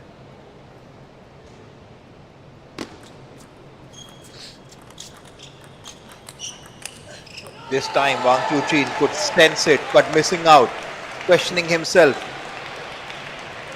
But there was no celebration there from Harimoto. Again, I think it just flicked the net. So there was a bit of frustration, in fact, from Wang Chuqin looking back at his bench. But right now, Harimoto is conserving his energy. That's a good response from the world number one. This time Wang didn't place it onto the forehand. Harimoto trapping him into his serve strategy. What a move. What a sense of the game.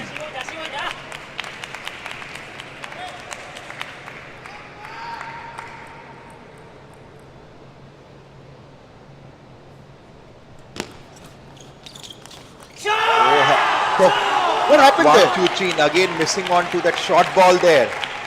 Giving away one more point. Must have been frustrating. They can't go back. Nodding head. Not expected from you, Wang. You're world number one. You have perfected this art. You have defined this art. This is a situation you prepare for. Sachin, what happened there? Was it more his error, or was it due to a response from Harimoto the way he returned it? No, it was a strategically placed by Moto there. This time, made no mistake with the two ripping forehand there. Slowly moving, closing. Just Harimoto being 1 point lead over world number one. 1 point lead. Now where does this serve go? Again on the corner. Okay, Harimoto again with that roar. Wang Chuqin was so brilliant. He is smiling. He is smiling at his luck. But I did everything right. I did everything right with that sudden backhand that I pushed it onto your backhand there. Harimoto, emotional dominance right now. Psychologically as well, this is a big lead, and now Wang manages to eat into it a little bit. What happened there? You made an action with the backhand? Yes, it was a pretty good strawberry by Harimoto there on that short push. Couldn't convert the point though. Yeah, and the serve now goes back to Wang. Oh, tried to go forward and attack it, but only hits it onto the net. Wang is only 1 point behind now. The world number one fighting to stay alive. This could be deliberately pushed by Wang there. Questioning the patience. Oh, absolutely. Again, the shortest point there. Two back-to-back backhand. One in the deep down to the backhand and then finish on the forehand. Wang Chuqin had no option. And right now the scores are match is moving towards the second half there with 7-5 lead with Hari Moto to serve.